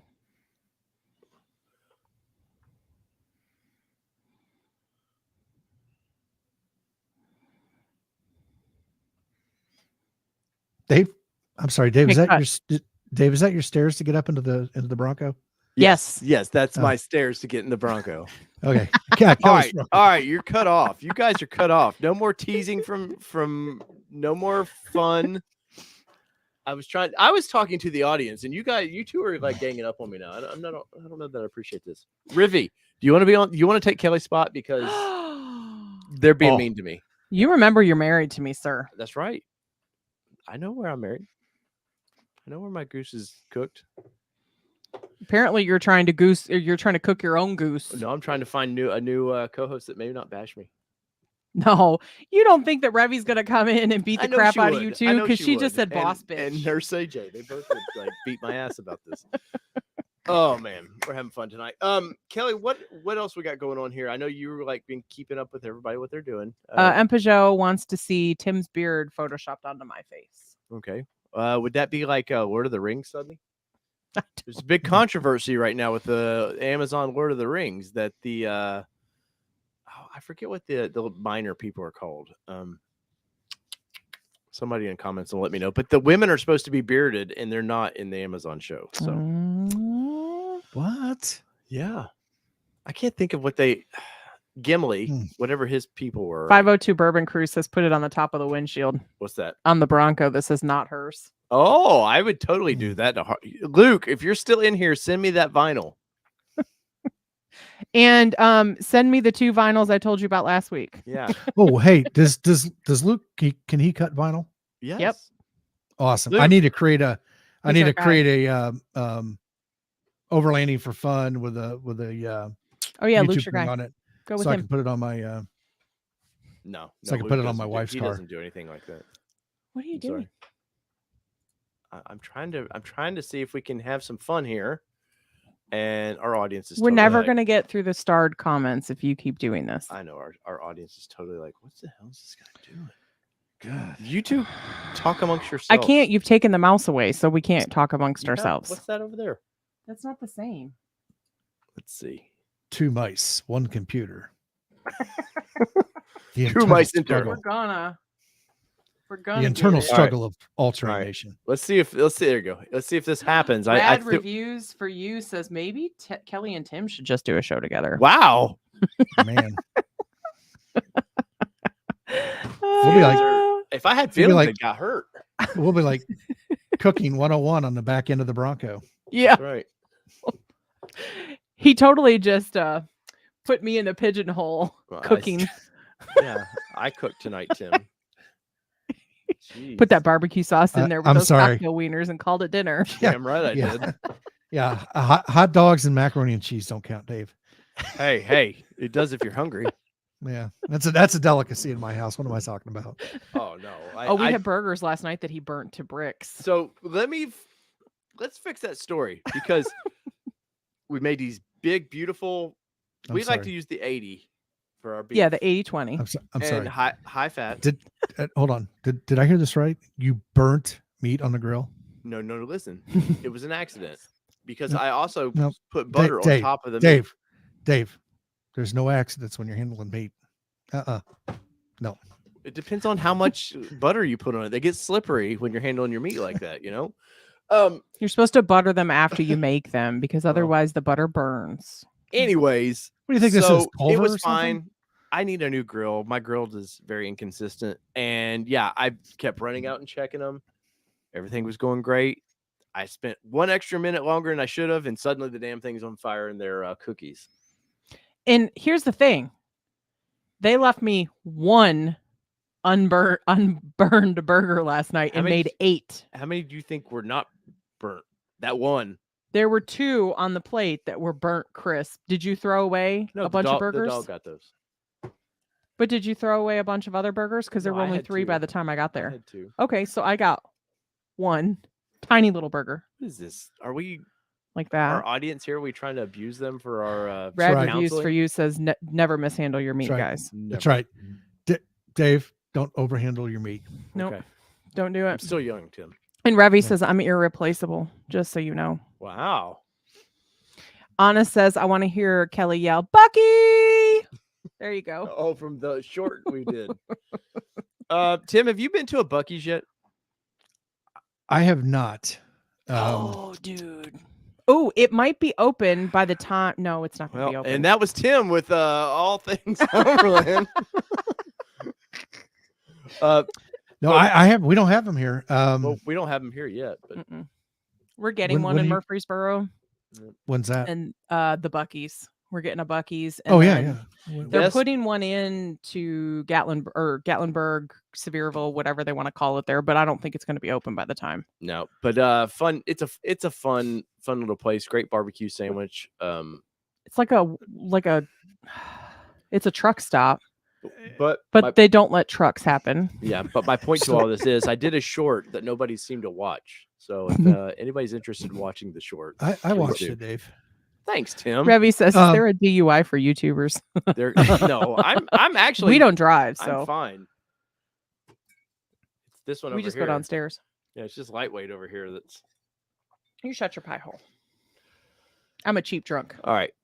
So Kelly, Oh, back to so your it's way over there. back to your Positivity questions. Win says they saw it. Thank you. I can't. How are you guys on shorts videos, by the way? I know a lot of channels do an individual short channel. By the way, I'm ending the poll.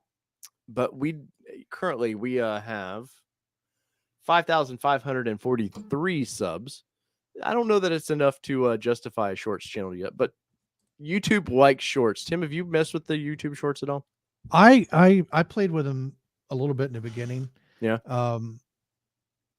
They get into the mix and people can find you. Problem I think I had was that I just didn't have enough content, regular long form content up there yet for people to find them. So there really kind of wasn't much different than reels on Instagram. I mean, it was just, oh, hey, cool. They liked it. They moved on. Yeah. With nothing really to draw people in otherwise. Anna says he saw it.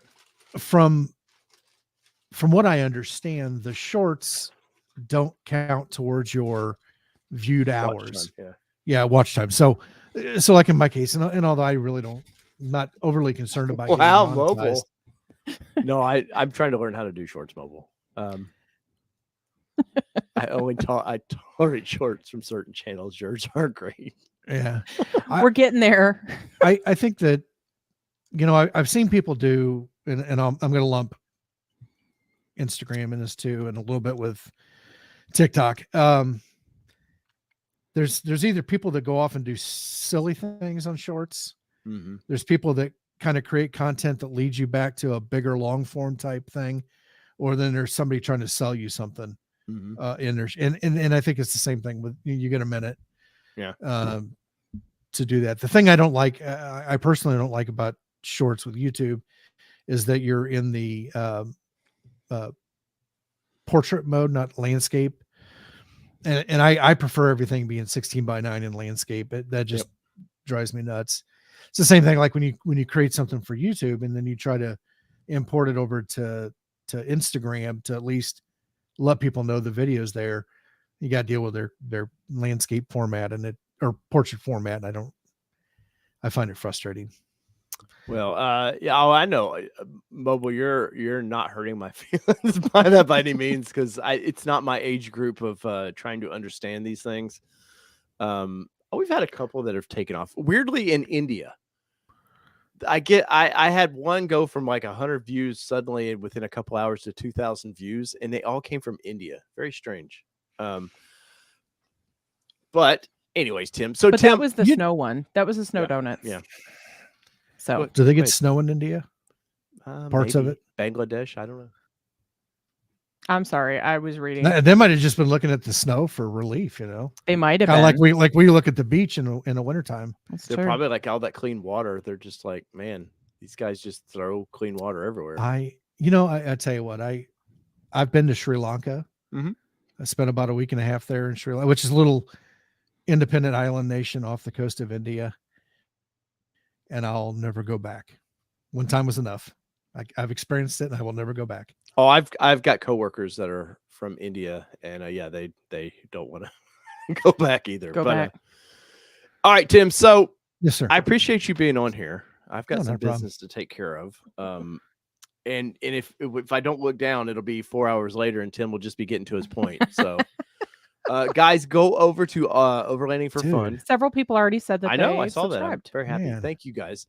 Support the fun community. I don't care, if somebody's doing something you're interested in, man, you won't believe what a subscribe can do for you, because Kelly's seen what unsubscribing can do for me. Oh my gosh, you guys. we had a weird week of weird unsubscribing. I had one night that I told him, I am going to take all of your social stuff away. Like, I'm going to take the YouTube channel away from you for like 24 hours because you're obsessive. A little bit. Anyways. Dave, I forgot to tell you, I was, there are people now, I've seen some YouTube videos pop up. There are people complaining about losing subs. So I don't think it was anything specific with you. Really? I think YouTube just came through and did another sweep of did a purge. Dead channels. Have we had anybody posting in the chat tonight?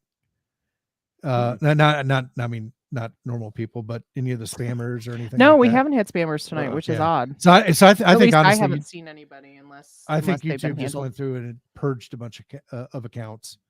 Now we had a bunch of spammers on Instagram today that I got rid of.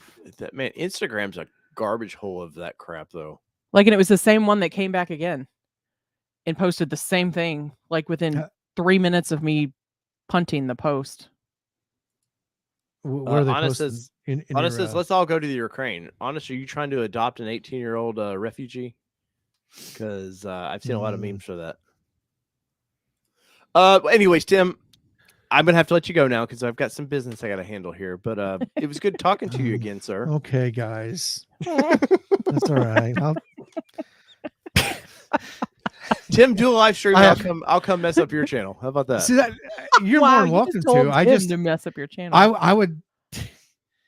I wouldn't mind live streaming. I've got this software. I did it for a while when I was doing my other channel, but you know, I don't think everybody's interested in ham radio and things in electronics, but you can ham it up. You might be surprised as in the next couple of years, it might, if the world ends, everybody wants the break it down. What people really like, Tim, is if you break it down for about a 2-hour lecture just on plugging in the wiring necessary to the battery. If you could give about a 2-hour lecture, I think that's where your audience is. You think so? I think so. But all right, guys, so go over to Overlanding for Fun. Go check out Tim's channel. It's fun to have you on, Tim. And once again, just remember, Dave, if you dump me on the video, I'll be in the comments now. I knew he was going to be in the comments. And I just dumped him. Oh man, thank you for being on, Tim. We had a guest lined up tonight, and it just didn't work out. So that's why tonight's show's a little silly. But we find that our audience sometimes just likes a silly show too. Yeah. So Kelly, you had some special things come in here. I'm gonna put those right there if you want to talk about them. So Johnny did say a moderator kept getting unsubscribed and had to subscribe back many times. Okay, so that makes us, I hate that for you, but that makes us feel better because legit, you guys, we had 20 drop off. He literally like about lost his mind. Like he was like, why are we doing this? If people keep leaving. And I was like, dude, just let it kind of iron out. Let's just see what happens.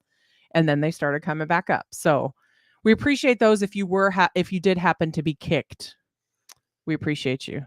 I'll have Imp Joe. You should come be our guest sometime. You've been on other channels. I'll have any of our Bronco friends on here, by the way. But Kelly, all right, what's in box number 1? So box number 1, I actually have one on my keys. So for those of us, or those of us, those of you, wait, you're supporting? I am subscribed. That's good to know. But I'm not a member. Oh, you're a member. So those of you that are members for 2 or more months are going to be getting one of these bad boys this week. It is a lanyard. They all came in. Yes, they all finally came in. So thank you for your patience for coming in. So if you have not joined membership. Aren't they supposed to sign up your Google? Oh, yeah, good point. So if you have not already given me your contact information, in members area, there is a Google sheet in there. So please make sure that you put your information on there. I haven't checked it lately to see kind of where the numbers compare, but please make sure your information is there, because if I don't have that form filled out, then I don't know where to send it. If you can't, for some reason, fill out the form, because I know somebody had mentioned, can we do something other than a Google sheet? Message us on Facebook or Instagram, something, and let us know your YouTube username. And I will cross-check that, and that way we'll get you taken care of. But and YouTube Car Spotters Guide, I will save one. So I'm going to save them as we go too. So that way those that do hit 2 months, because I know there's some folks that that are going to hit 2 months here pretty soon. Yeah. So yeah, we're going to do a massive send down those. And I think we have 30 subscribers right now. Yeah. So they do have a quick release, that whole safety thing. So we added that. It does have a ring on the end, and it also has a bead, which I was actually super excited. She was very excited by this bead, guys. I don't use these things, so like, and my son and Kelly love these things. So yeah. The bead was, what's the bead? So what I like about the bead is that you can actually like separate it out into 2 different things. Other people may use the bead for other things. So I don't know. For handcuffs? Yes. I mean, like, we taking prisoners? Yes. Okay. That's it. Okay. That's exactly it. But yeah, anyway, I definitely want to get into this stuff. So these are coming out. I know I've promoted it all show long, but we do have these shirts. Yes, the anti-strangulation breakaway. Yes. That's exact. But these mugs, we had a viewer. I think he watches the streams probably after the fact, but he got his mug in, and we got them around the same Posted a time. picture. Yeah. Yeah, that was really It cool. was really cool. Trying to find some fun things like that, guys. That you want to support the show that way. Once again, we Supercell East. We will hopefully have the exclusive shirt there. If we have any left over, obviously we'll sell them after the fact. Any other little things that we've been working on? I know we have the cool new stickers. They probably can't see that, but somebody had asked if we had the Amazon link on our website, which recommendation we links? don't, but we need to get it on there because I looked the other day and he's got to add the tab for it. So that will be coming this week as well. Honest noticed that the background I know they changed. I'm always changing the background. So yes, as you can see, Honest, that little wrinkle in the wallpaper is from we happened to notice that the TV decided it was going to do that to the wallpaper. So I'm trying to figure out that situation, and probably won't get the TV in the background anymore because of that situation. But honestly, I didn't use it that often anyway. So and I don't think we have any leftover wallpaper, so that's going to be interesting. No, we're probably the decoration's going to change again. I love you and hate you all at the same time right now. I know, but it's for the audience. Remember that. It's for the people, Kelly. It is a wrinkle in time. But we've changed. I've actually changed this a few times. There's always Easter eggs. I'm always changing little things with the background. My board over here, if you watch any of the videos, there's always something. There's an Easter egg on this board about every video. If you can zoom in enough sometimes, but try to have some fun with it. So we've got supposedly Nissan sending us a Frontier for a week-long review coming up. We've got our Bronco Gladiator video. We've got some wheel spacers we're going to install. We're going to do a short video on that. There was something else. Oh, put the Bronco plate. Oh, wait. You better get it. I know. You keep getting in trouble like every live. I know. Every live. Omnipotent Alon says should put a picture of Dave up with the black eye after Kelly's done with him. Wait, first off, Honest, there's your hat that you sent me. I do appreciate that hat. What was it, Honest wanted? License plate. Ooh, that might be a tough one. It may be buried. I don't know. G. Williker says, why the wheel spacers? To piss Kelly off. To make me mad. No, the wheels. So I wanted the Sasquatch package. You're not gonna make it out. No, I'm stuck in the closet. You do it to yourself. All right. So Anna sent me this hat a long time ago, and it was very appreciated. I just keep forgetting about it. Andy so the says the secret room. yeah, that's our secret room. Let me put the picture back up, and I'll tell you why. Overlanding for Fun says Dave's pimping out his mall crawler. Yep, there we go. All right, so the reason for wheel spacers is I like the Sasquatch package that you get these big fenders, but the wheels look so tucked in on it to me. I just kind of wanted, I like the wheels that we have. And a lot of times you can buy aftermarket wheels and they'll give you a little more back spacing to make it kind of look a little more stretched. I really like these wheels. Kelly really likes these wheels on my Bronco. So therefore I thought, why not do some wheel spacers? And I'm stepping on one right now. Anna says, you're the man. I'll let you buy me a drink when we meet. All right. So there is one of the wheel spacers. These are, CJ Pony Parts, I believe. I got them. Yes. Bastards are heavy. All right. So there you go. If you're interested, they come with new black lugs as well, which I wasn't expecting, but I'm kind of excited by it because, well, these are the. Ignore me. Overlanding for Fun says, when are you going to squat the Bronco? We are not squatting my Bronco. Whistling Diesel is somewhat of a neighbor of ours. I'll have him come. I did think about like trying to somehow contact him and see if he wanted to buy the Gladiator, because they mow him down. He did a wood chipper basically to one of these squatted trucks and just into tiny little pieces that you can buy for. I thought about buying one of these little jars for the background because I thought it would be funny, but they're just a little too expensive. So he buys it and trashes it? Because he's trying to remove the world from these squatted trucks. So he's trying to save the world from kids that are ruining vehicles. So you want him to buy the Gladiator and wood chip it? Well, he did just completely. I think he hung a Jeep from a barn one time and dropped it.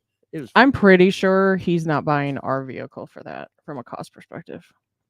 Oh no, this guy's 5 million subs. I think. He's not going to want to pay us what we I'm want pretty for sure it. I saw him today in town in a Audi R8. Yeah. Anyways, seems like a fun guy. Like 24 years old. You know. Lots of money, lots of fun. That's what that's about. What else we got going on here? We got a few minutes left. G. Wilker says buy the regular fender flares. Well, I don't know. They're expensive for one thing. I want to say that'd be a couple $100. I have less than that in the wheel spacers. I don't know. It's something to try. We'll do a video on it. If we like it, we like it. If we don't, somebody will want them. So we never finished Raymond's conversation. I'm sorry, Our Raymond. Gladiator is called Spartacus. We are still trying to find a name for the Bronco so far. Blanco and Daisy are the names up for consideration. What Rainbow? What color Bronco are you getting? And congratulations on the Bronco. If he's still with us, he probably ran Yes, away. He might have. He might have. I wouldn't blame him. This guy put a Bengals hat on. What Right. does he know? And then he also said, we've had our Gladiator and Bronco together for 2 months now. I'm interested to hear your feedback of the differences and the preferences. So we do have a video coming. Yes. I don't want to touch too much. I want to tease that video coming a little bit in here, but I don't want to give the whole thing away. The King says my Bronco has been in production since 125 and I'm nervous. Well, it's not in production anymore. No, well, for one, 224 they took the week off, or 214 they took the week off. They shut down. So I'm assuming you're on Ice Mountain. You're part of the Night's Watch now. Game of Thrones here. And you're probably, honestly, they're probably waiting on a chip of some sort. I don't know. I haven't heard exactly what, but I know it's under the hood that they're fixing. So, but here's the good thing. I know people are super bummed about my Broncos on Ice Mountain or whatever. By the time they release these, it's spring. The perfect time to have a Bronco. As long as you don't get delayed in shipment. What did you say? As long as you don't get delayed in shipment. Oh, it sounded like you said something else. Yes. Shipping, no, I did not say that. Something shipping was a nightmare for us. Ours was built October 28th into 29th. I don't have them up right now. I have pictures of ours actually going down the production line, not squishing together. Not the blend picture. Not the normal pictures they're sending out, but though we do have that one as well. And it took ours 20 days to get here. So and our dealer didn't even know it was coming. Yeah. Until it showed up on the lot. We had 3 delivery dates. Yep. And it ended up coming on the second date. We got our initial date, and then they pushed it like by 3 or 4 days. Then they pushed it by like a week, and then it came in. And Paul Sup never showed our truck shipped. Airplane Mike says, when Bronco goes electric, do you think the first will be hybrid or all electric? I think they're going to go hybrid on it. I really do. I do too. I don't see a Bronco being completely electric for a long time. I don't see Jeep figuring that issue out for a long time. Our buddy over at Pickup Truck Plus SUV Talk did a thing on the GMC Hummer, and the damn thing. And I called this. It's over 9,000 pounds to go 400 miles. It's literally the gas guzzler of electric vehicles. So you think about the Bronco size, the amount of battery packs they have to get under this, whether it's in between the frame or they just use the pack as the frame. I can't see them 300 miles maybe. And then you start trying to do off-roading with it. TFL did a video on the 4xe, which I have a video coming out Thursday. And they couldn't get 8 miles off-road and something that was supposed to do 40 miles fully charged on-road. So there's some technology. I know there's some glass technology that they're working on. The guy that invented the lithium battery has this new glass tech they're working on. And supposedly it's triple the battery capacity and half the weight. So that if that happens, that's a game changer. And then and it's supposed to charge in half the time as well. Like it's completely everything. So Yes. Revy apparently heard it too. That was not Revy? my intent. See, Revy, I wasn't the only one that heard that. It was not my intent. Broncos are delayed, somebody said. I saw that. Valley Dude says, who would get the e-Bronco when it comes out? Not me. We did time in the 4xe. 4x8 was fun, Yeah, it was okay. but I don't think for the long term on trails it would be Well, it would I do think well. our problem by the time we got it, the battery was pretty done. Mm-hmm. The regenerative braking was set on super high, which was annoying. I mean, it was and they had to do that because they're trying to keep that thing charged all day long, but I wasn't impressed with it. Raymond did ask, do we have a soft top for the Gladiator? We do No. not. We do not have a soft top for the Gladiator. Just the hard top. I'm not, and honestly, I wouldn't be interested in the soft top for that. I do have to say, we've mentioned this many times, I've been really impressed with our soft top on the Bronco. It's we were worried initially a little bit about the cold. Haven't really noticed anything about that. And again, we don't typically get a ton of cold here, but we've had a 20s, snow. yeah. But I mean, not typically had snow, but we've had quite a bit of snow this year. I will say the seat heaters are amazing in both vehicles. Mm-hmm. I mean, I think they're almost identical, really. And I almost feel like the Bronco burns a little bit more though. Oh yeah, because Sydney the other day had to turn her. She was like, "Man," she turned her butt seater down. what's the biggest key feature that we pointed out in this video that we're gonna drop that one has that one doesn't have? AUG switches. Mm-mm. The most important thing the Bronco's missing: cup holders. And there's vents for our daughter who sits in the back of the Yes. vehicle. It's a true story. There's a couple things you're going to see coming up about the Ford Flex Raptor. I'm telling you, it's a Raptor world. We're living in it. Airplane Mike says Maverick Raptor. Well, I think M. Peugeot was talking about that a little earlier in the pregame. Let's see. Mitchell, we are definitely coming to see you. Mm-hmm. Might buy something from you. Who knows? Mitchell, you want a Gladiator? Yeah, you want to trade in? Yeah. I would trade that Gladiator for a Maverick in a heartbeat. There's a financial reasoning to get rid of the Gladiator. It's cheaper, babe. Do you guys see what I have to deal with here? It's like battling a 14-year-old. Anyway, Omnipotent Alon says, seeing the way Ford is releasing vehicles, they'll probably drop the Ranger Raptor next month and will arrive before day one Bronco reservation holders. Somebody, there was a comment I'd gotten earlier about basically something like that, like, the Ford, what are the optics of Ford dropping these things, before some Bronco holders and stuff get theirs. And there's no optics to this, unfortunately. There's a 3-year game plan that it took to get the Bronco here at minimum. And there's been a long-term plan. They know it was going to be based on the Ranger Raptor is going to be based, or the Ranger in general is going to be based on the same framing as the Bronco. Like, it's in motion. And they have these things in motion. There's contracts to buy parts that, if Ford doesn't hold their end of the bargain, there's lawsuits, and then you're pissed off a partner that builds parts for you. There's just a lot of garbage to it that, unfortunately, the pandemic has just kind of effed up everything. And I know Auto News came out this past week and said to look for another year of chip issues. So it doesn't surprise me though. Not at all. It's not going to clean up for a while. I think when it cleans up is when we can produce some of the stuff here. Yeah. So, which supposedly is coming, but just remember, guys, Rome wasn't built in a day. This is not going to be an overnight thing. Clearly, our Bronco wasn't either. It took a couple days. I can't even with him. All right, what else we got going on here? Still on ship hold. Hmm? He's still on ship hold. I'm gone on 60. No, hold tight, hold the line, man.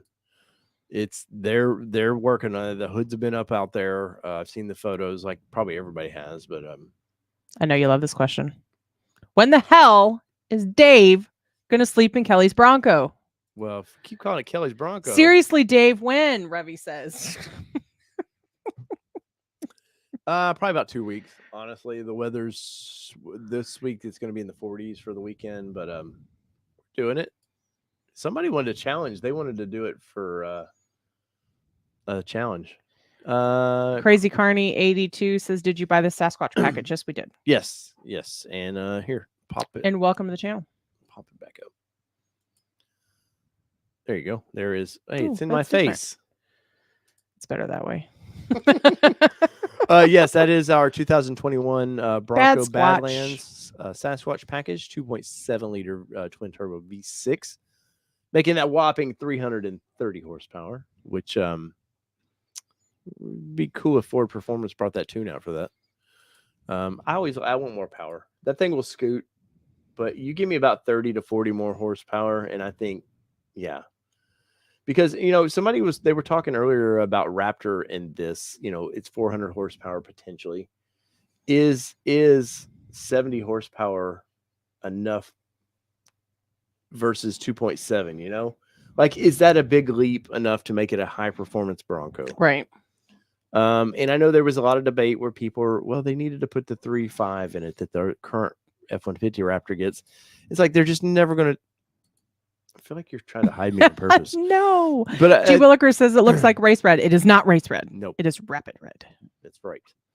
But they can't put the 3.5 in it. You can't have the little Bronco with the same engine as the Raptor F-150. Yeah. Like, you can't do that. Like, nobody's going to buy the F-150 Raptor then. But All Terrain Nation has a small screen in Kelly's Bronco. It's true. We do have a small screen in Kelly's Bronco. I think the 8-inch screen in that is better than the 7.5 we have in the Gladiator. That's what she said. Though I will say the Gladiator, and we didn't mention this in the video, the Gladiator's backup camera and monitor is so much clearer than the Broncos. Like, it's like HD versus the old standard TV. And I think Bronco's good. I'm just saying, I think Jeep is way much better. Let's see. How do you think the 2023 Toyota 4Runner will cut into Bronco sales?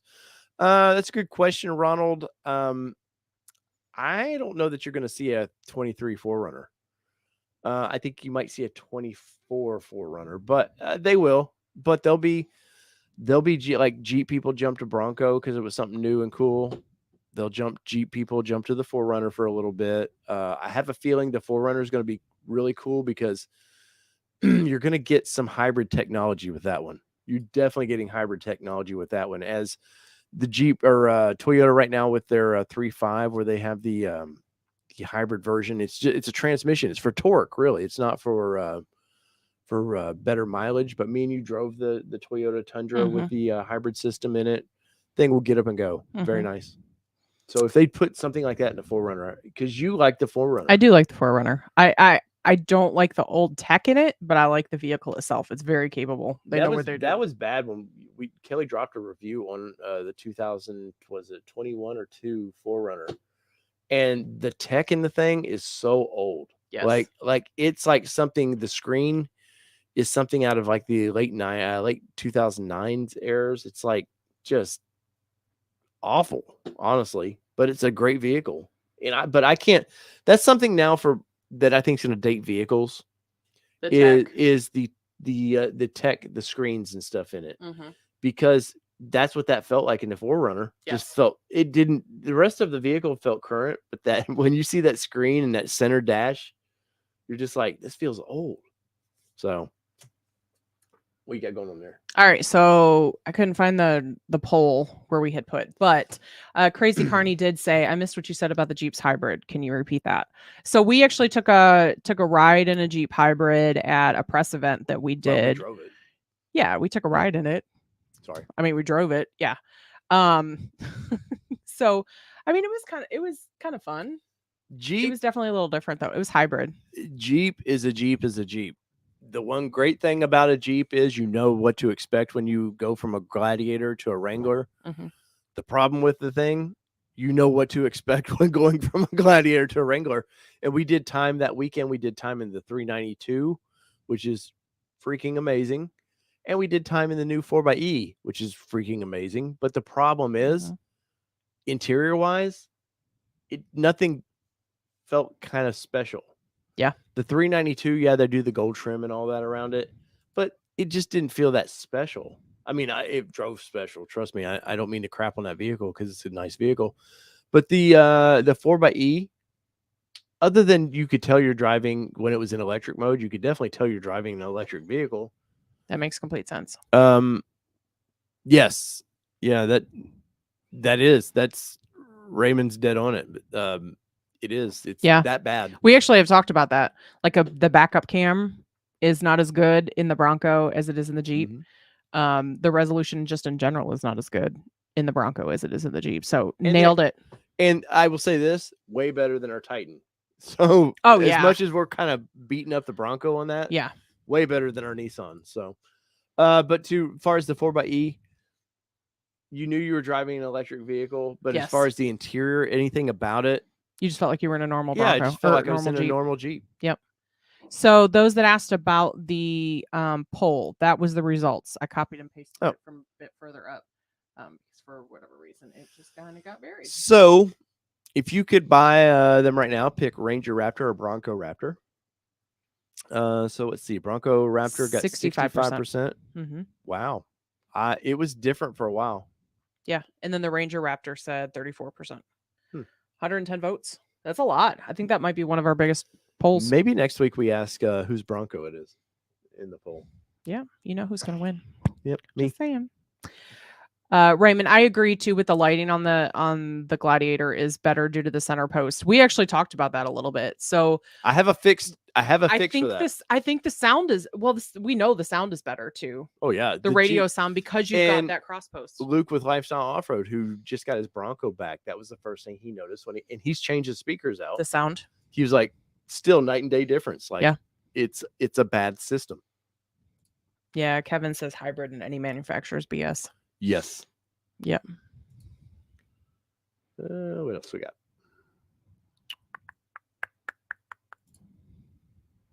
got? Would you rather have a 392 or the Bronco Raptor for a couple extra? I think you're comparing apples and oranges on that one. I'm 392. 392 all day. Yeah. No. Now, if you take the 392 and put it in the Bronco, then we'll talk about the Bronco. Yeah, you put a V8 in that, but Ford is not putting V8s in anything anymore. You're going to get in the Bronco Raptor or the F-150 Raptor R, you're going to get a V8 again.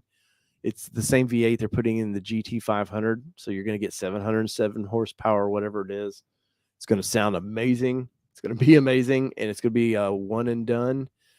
And you're going to have a couple years of that. And then that's the last V8 you'll see in anything probably from Ford, honestly, unless it's the heavy duty stuff. Yeah. Matt has a good point on the poll. Like, we're talking Broncos tonight.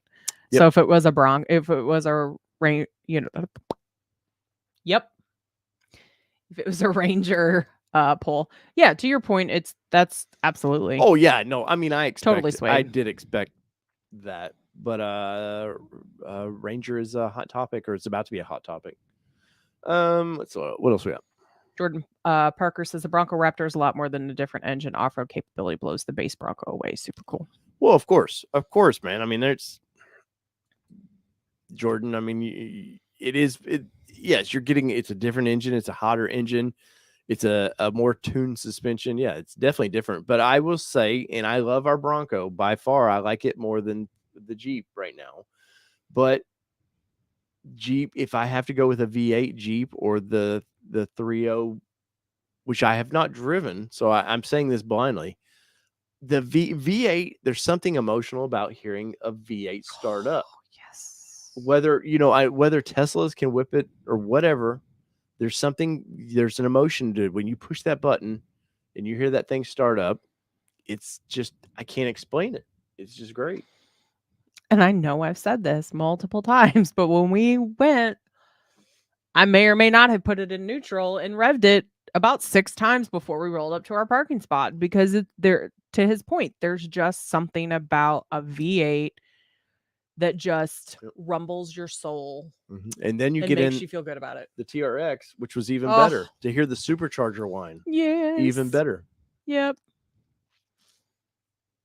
Someone pulled up next to me in the Bronco to try and flirt. I was fully stuffed French fries in my face. I can't even binge fast food in peace. I didn't even read the post yet, Revy. I will be honest. I didn't even read the post until I put it up there. And that's hilarious. I will say that that is a downside to having one of the coolest vehicles on the road, because people do notice that you're driving a cooler vehicle. You do feel like all eyes are on you and everything you do is watched. Mm-hmm. So I will completely agree. I'm just glad the doors are on so I can pick my button piece. Wow, I can't believe. Bronco 78 says save the sleeping in the Bronco for supercell. No, Go ahead. I already we have an Airbnb. I was gonna say we already have the Airbnb. Sorry. I'm hoping that we can have it displayed nice with the doors and stuff off, and no rain. Yeah, that's going to be the concern is about the rain. We gotta find the tent too. I know. I was just thinking about that today. We have a, what is it, 20 by 50 I don't know area? what you said. I think you said. It's pretty big. I think I'm caught up. What? Caught up? Oh, here's one. Oh. Is the new Hummer body on frame or the batteries used for force strength? If I remember right, they're using it for force strength. Don't quote me on that. I've not done a deep dive on it. I did a walk around on them, but I haven't done a deep dive. I do have a Chevy Avalanche, or Silverado EV on order. So stop calling it Avalanche. It's an Avalanche. Come on, they should have called it the Avalanche. You keep saying that, and I'm done. We're not getting it. Yes, Thursdays, G Wilker, is when Ford releases the emails for when you know you're getting your build. Revy says, I think ATN after hours scared some folks off. It's 2 hours and 12 minutes of this. That's what scared some people off. Yeah. I do really think I'm caught up at this point. Hopefully, I know a lot of you are watching on YouTube. We stream this through Facebook now and Twitter. We do actually have a Twitter that I post things on. You can check that out. The links are in the descriptions of these videos. We have a Patreon if you like to help that way. We have the membership here. We've done it about as cheap as we can do it, really, and feel like, there's value on both parts. Literally, the best way to help support the show, smashing the like button And watching the videos. I'm not sure what the latest videos. That looks like the Ranger Raptor video is actually doing pretty good for us. But check it out, man. Guys, we're not just Broncos. I know sometimes I will post a video that's not Bronco related, and I will see a couple people unsubscribe. I've said this from day one, like this channel is for everything. And, maybe eventually our focus changes away from Broncos, but we're having a blast with them right now. Mm-hmm. Kelly, any final words for you? Anything coming up for you? Any with my Bronco, anything like that? With your Bronco. That's right. My Bronco. Wow. We do have some potential parts coming. Oh, we do. The top, who is that from? What do we have? That it makes the top easier to. Oh, yeah. We did get notice that we will be one of the first to get our hands on it. Let me go back in my messages real quick. Sorry, you want to know about this because it looks cool in their video. The Easy Soft top assist system is what we're looking at. So we've actually got one coming. Bought with IAG Performance. Yeah, we paid full price. We did just ask and say, hey, can we just be one of the first to go ahead and get it, because we'd like to show it to our viewers and get it out there. And they did say that they are going to try to make us one of the first to go ahead and get them. And it's with IAG Performance. And then they do have some other products that are coming out that they've put on the socials. They have this Step Edition on the Rockvale, so I'm kind of interested in seeing those. And price wise, I'm interested in those because that one company tried to do them out of billet aluminum, and it was like $500 a pair. So we'll see what's coming with that. So it's definitely a possibility. Okay, we don't have to. No, I do. I mean, he's posted on the socials. John, if you're in here, you're gonna want like. So it's a step add-on, so it doesn't actually show you on the truck itself, but there's a couple different. So he actually put a poll out of like, how would you want it mounted? Like, would you want it flush with the top of the rock rail from that perspective, like a height wise, or would you want it down a little bit? Because of course you can't be able to mount it multiple different ways because of the shape of the rock rail. So I think I put flush. I think I put flush. Probably for us flush, but I would say depending on your height would probably be a reason for you might want it a little bit lower. Yeah. So it really just depends. So I'm not sure if he's going to have multiple options or whether he's just going to kind of go with, hey, one size fits all kind of thing. But something to think about. I don't know if the long run it'll be something we stick with, but it's something I'm interested in knowing more about. And if there are companies that you would like us to talk with, get on the show, we will gladly reach out to them. Just Instagram seems to be the best way to reach out to us. Yeah. Or Facebook. We're All Terrain Nation on Facebook. That way is because obviously you guys are tracking this industry like we are. So if there's somebody maybe we're just not aware of, we'll be happy to. We have back road drivers, I think was their name, was coming up. They were we were trying to get them on. We were going to be on last week. Night and Peugeot. We realized it was night, sir. We realized it was Valentine's Day, so he was like, "I'm not getting in trouble with my wife. Don't blame you." But hopefully in the next week or two, we're going to have them. I'm going to line up some more guests coming up. Maybe we can squeeze old Johnny's car care back in here sometime. We've got the group of kind of our group of people that we've come up with that I do like having on. Two Stroke says you guys need to drive around in the snow again if it ever hits Tennessee again. What snow? I think we're done. I think we're done for this year. But famous last words. Remember that one March. We were going to Memphis and we were in shorts. We were eating dinner with some friends of ours and we looked outside and there was these big flakes falling down. I was like, well, that's weird. And Andy, I will have Dave get on Patreon because I don't even have the login for that. Andy says you're a slacker. What? Don't try to reach out on Patreon because it's a terrible way. You don't respond. I didn't know I got her. I'm sorry, Andy. I didn't know. No, he's going to check. Patreon is kind of a pain in the butt. I will be honest. But yeah, we got like 8 or 9 inches of snow that night. And it was 75 degrees out that day. So we can get snow, but no, if I want to do better spinsies. Like, yes. Now that the engine's I feel like it's broken a little bit, I don't mind getting into it a little harder. Cora Daddy says the only new truck I like these days is the Power Wagon. The rest of the offerings are overpriced in my opinion. Not really impressed with the new models today. Rather drive a 30-year-old truck now. Jeff, who is up in Canada. Welcome back to the show, Jeff, by the way. But no, I agree. The Power Wagon is a beast. Let's see. We already got to the fries. There we go. Now that the Bronco Raptor is coming out, do you wish you would have waited or are you happy with the Badlands? No. We wouldn't buy a Raptor. I would at this point. I would do time in a Raptor to test it, but I have zero interest in buying it now, which maybe for Ford, maybe I'm the guy they want to win over.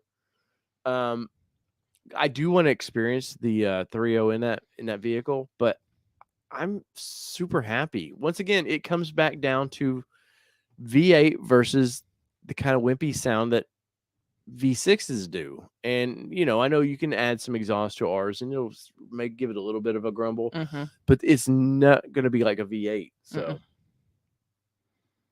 I missed a whole bunch of messages. So give me a second. They went crazy like 8 minutes ago.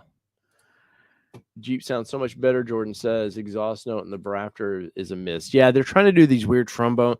They're trying to like give these things these caverns, trying to make them sound beefier than they are. And yeah, Jordan, I'm not a fan of. Ford took a lot of heat with the last generation Raptor when they brought the V6 out, and people are like, "Where did the cool rumble? Like this doesn't sound good." Yeah, it's performance wise, it's better than it was. It just doesn't. There's that weird, you pull up to the light, man. And if you have that kind of cammed out little rumble of a V8 versus, a Honda Civic, which are you going to choose? Right. I'm going with the V8 sound. Personally. Yeah. I'm going with it. Ravi says ATN, any other events this year besides Supercell East for meetups? We'll be in Vegas for SEMA. Yep. I can tell you that one. Revy, where are you at, by the way? She's in Chicago, if I recall correctly. Chicago? Is that right, with Revy? Nurse AJ? So I thought Revy was in Chicago. Maybe I'm wrong. Anyways, we'll be at Supercell. I know we won't do Supercell West because I've not heard good things about that event. Not that it's a bad event. It's just more of a let's go trail ride. It's more spread out too, is my understanding. Maybe if there's something that sounds fun. If anybody ever comes to Nashville, we'd love to have a meetup in Nashville. I know that sounds really selfish of us, but we've got so much travel time on our schedule that's like press only events that makes it a little challenging. And then we're going to Moab for we're going to 2 Moab. weeks. Which you'll get, trust me, guys, you're going to get off-road videos in Moab. Yeah, you will. Good night, Grasshopper. Oh, omnipotent. I was like, yeah. Paul Elliott says Baja Designs makes interior light that their rock light modified into an on-off switch. It's good to know.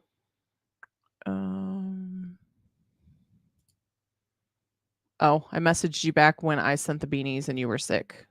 So you're gonna have to go look. So it was that long ago. Man. I will be honest, because I've never gotten participation much with Patreon, so it's kind of out of my loop of daily checks.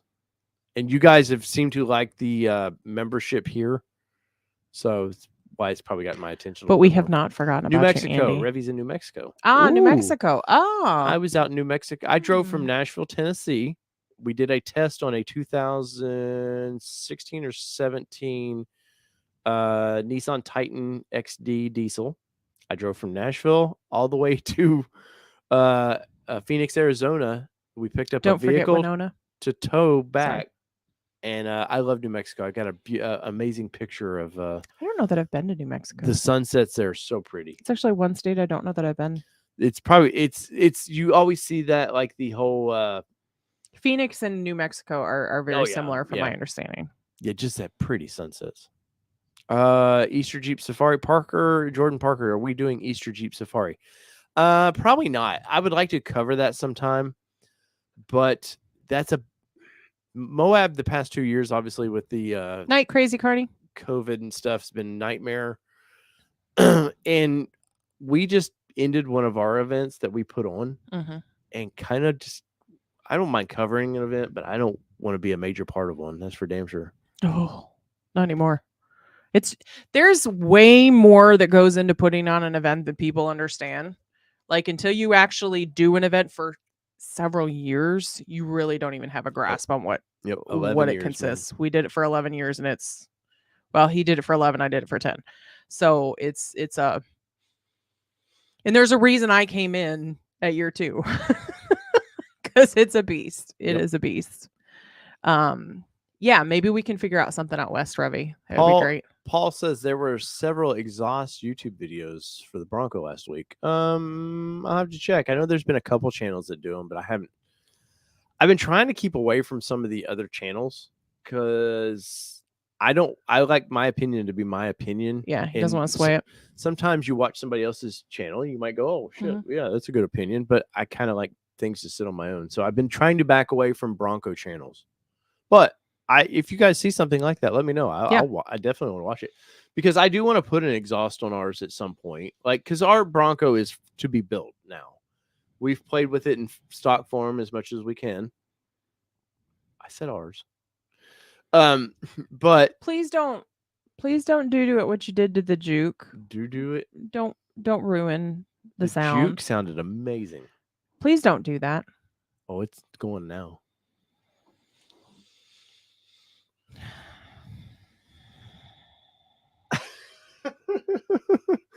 Anyway, so final thoughts, Kelly. Don't be flipping me off. They see that. I know. So they're aware. When is the ATM backyard barbecue if we had a backyard? What's a backyard? So the town we live in, we actually like the houses are like very pretty close together Mhm. where we live. So we really don't have a backyard, but we could definitely do a barbecue at like the park or something if we got enough people to come park. in. The park. Join us at the park. Hey, they asked for a backyard barbecue. Next thing you know, we'll be trying to do a celebration God, middle Tennessee. we're not doing an event like that. No way. No, somebody did ask us a while back, hey, would y'all do a Bronco event? I thought about it a long time ago, and Long then time ago. I thought better of it. But so guys, that is our show tonight. Thank you all 58 of you that hung in there with this. Yes. I can't tell if where our likes are at right now, but if you haven't yet, please smash 108. please smash the like button for us. I would greatly appreciate that. We've got some, like I said, I've reached out to some guests. We have noticed you guys seem to like, we did that poll. You guys seem to like when it's just the Dave and Kelly show too. So thank you for all the super chats tonight. No Thank new you, members, Positivity no new Wins. members tonight.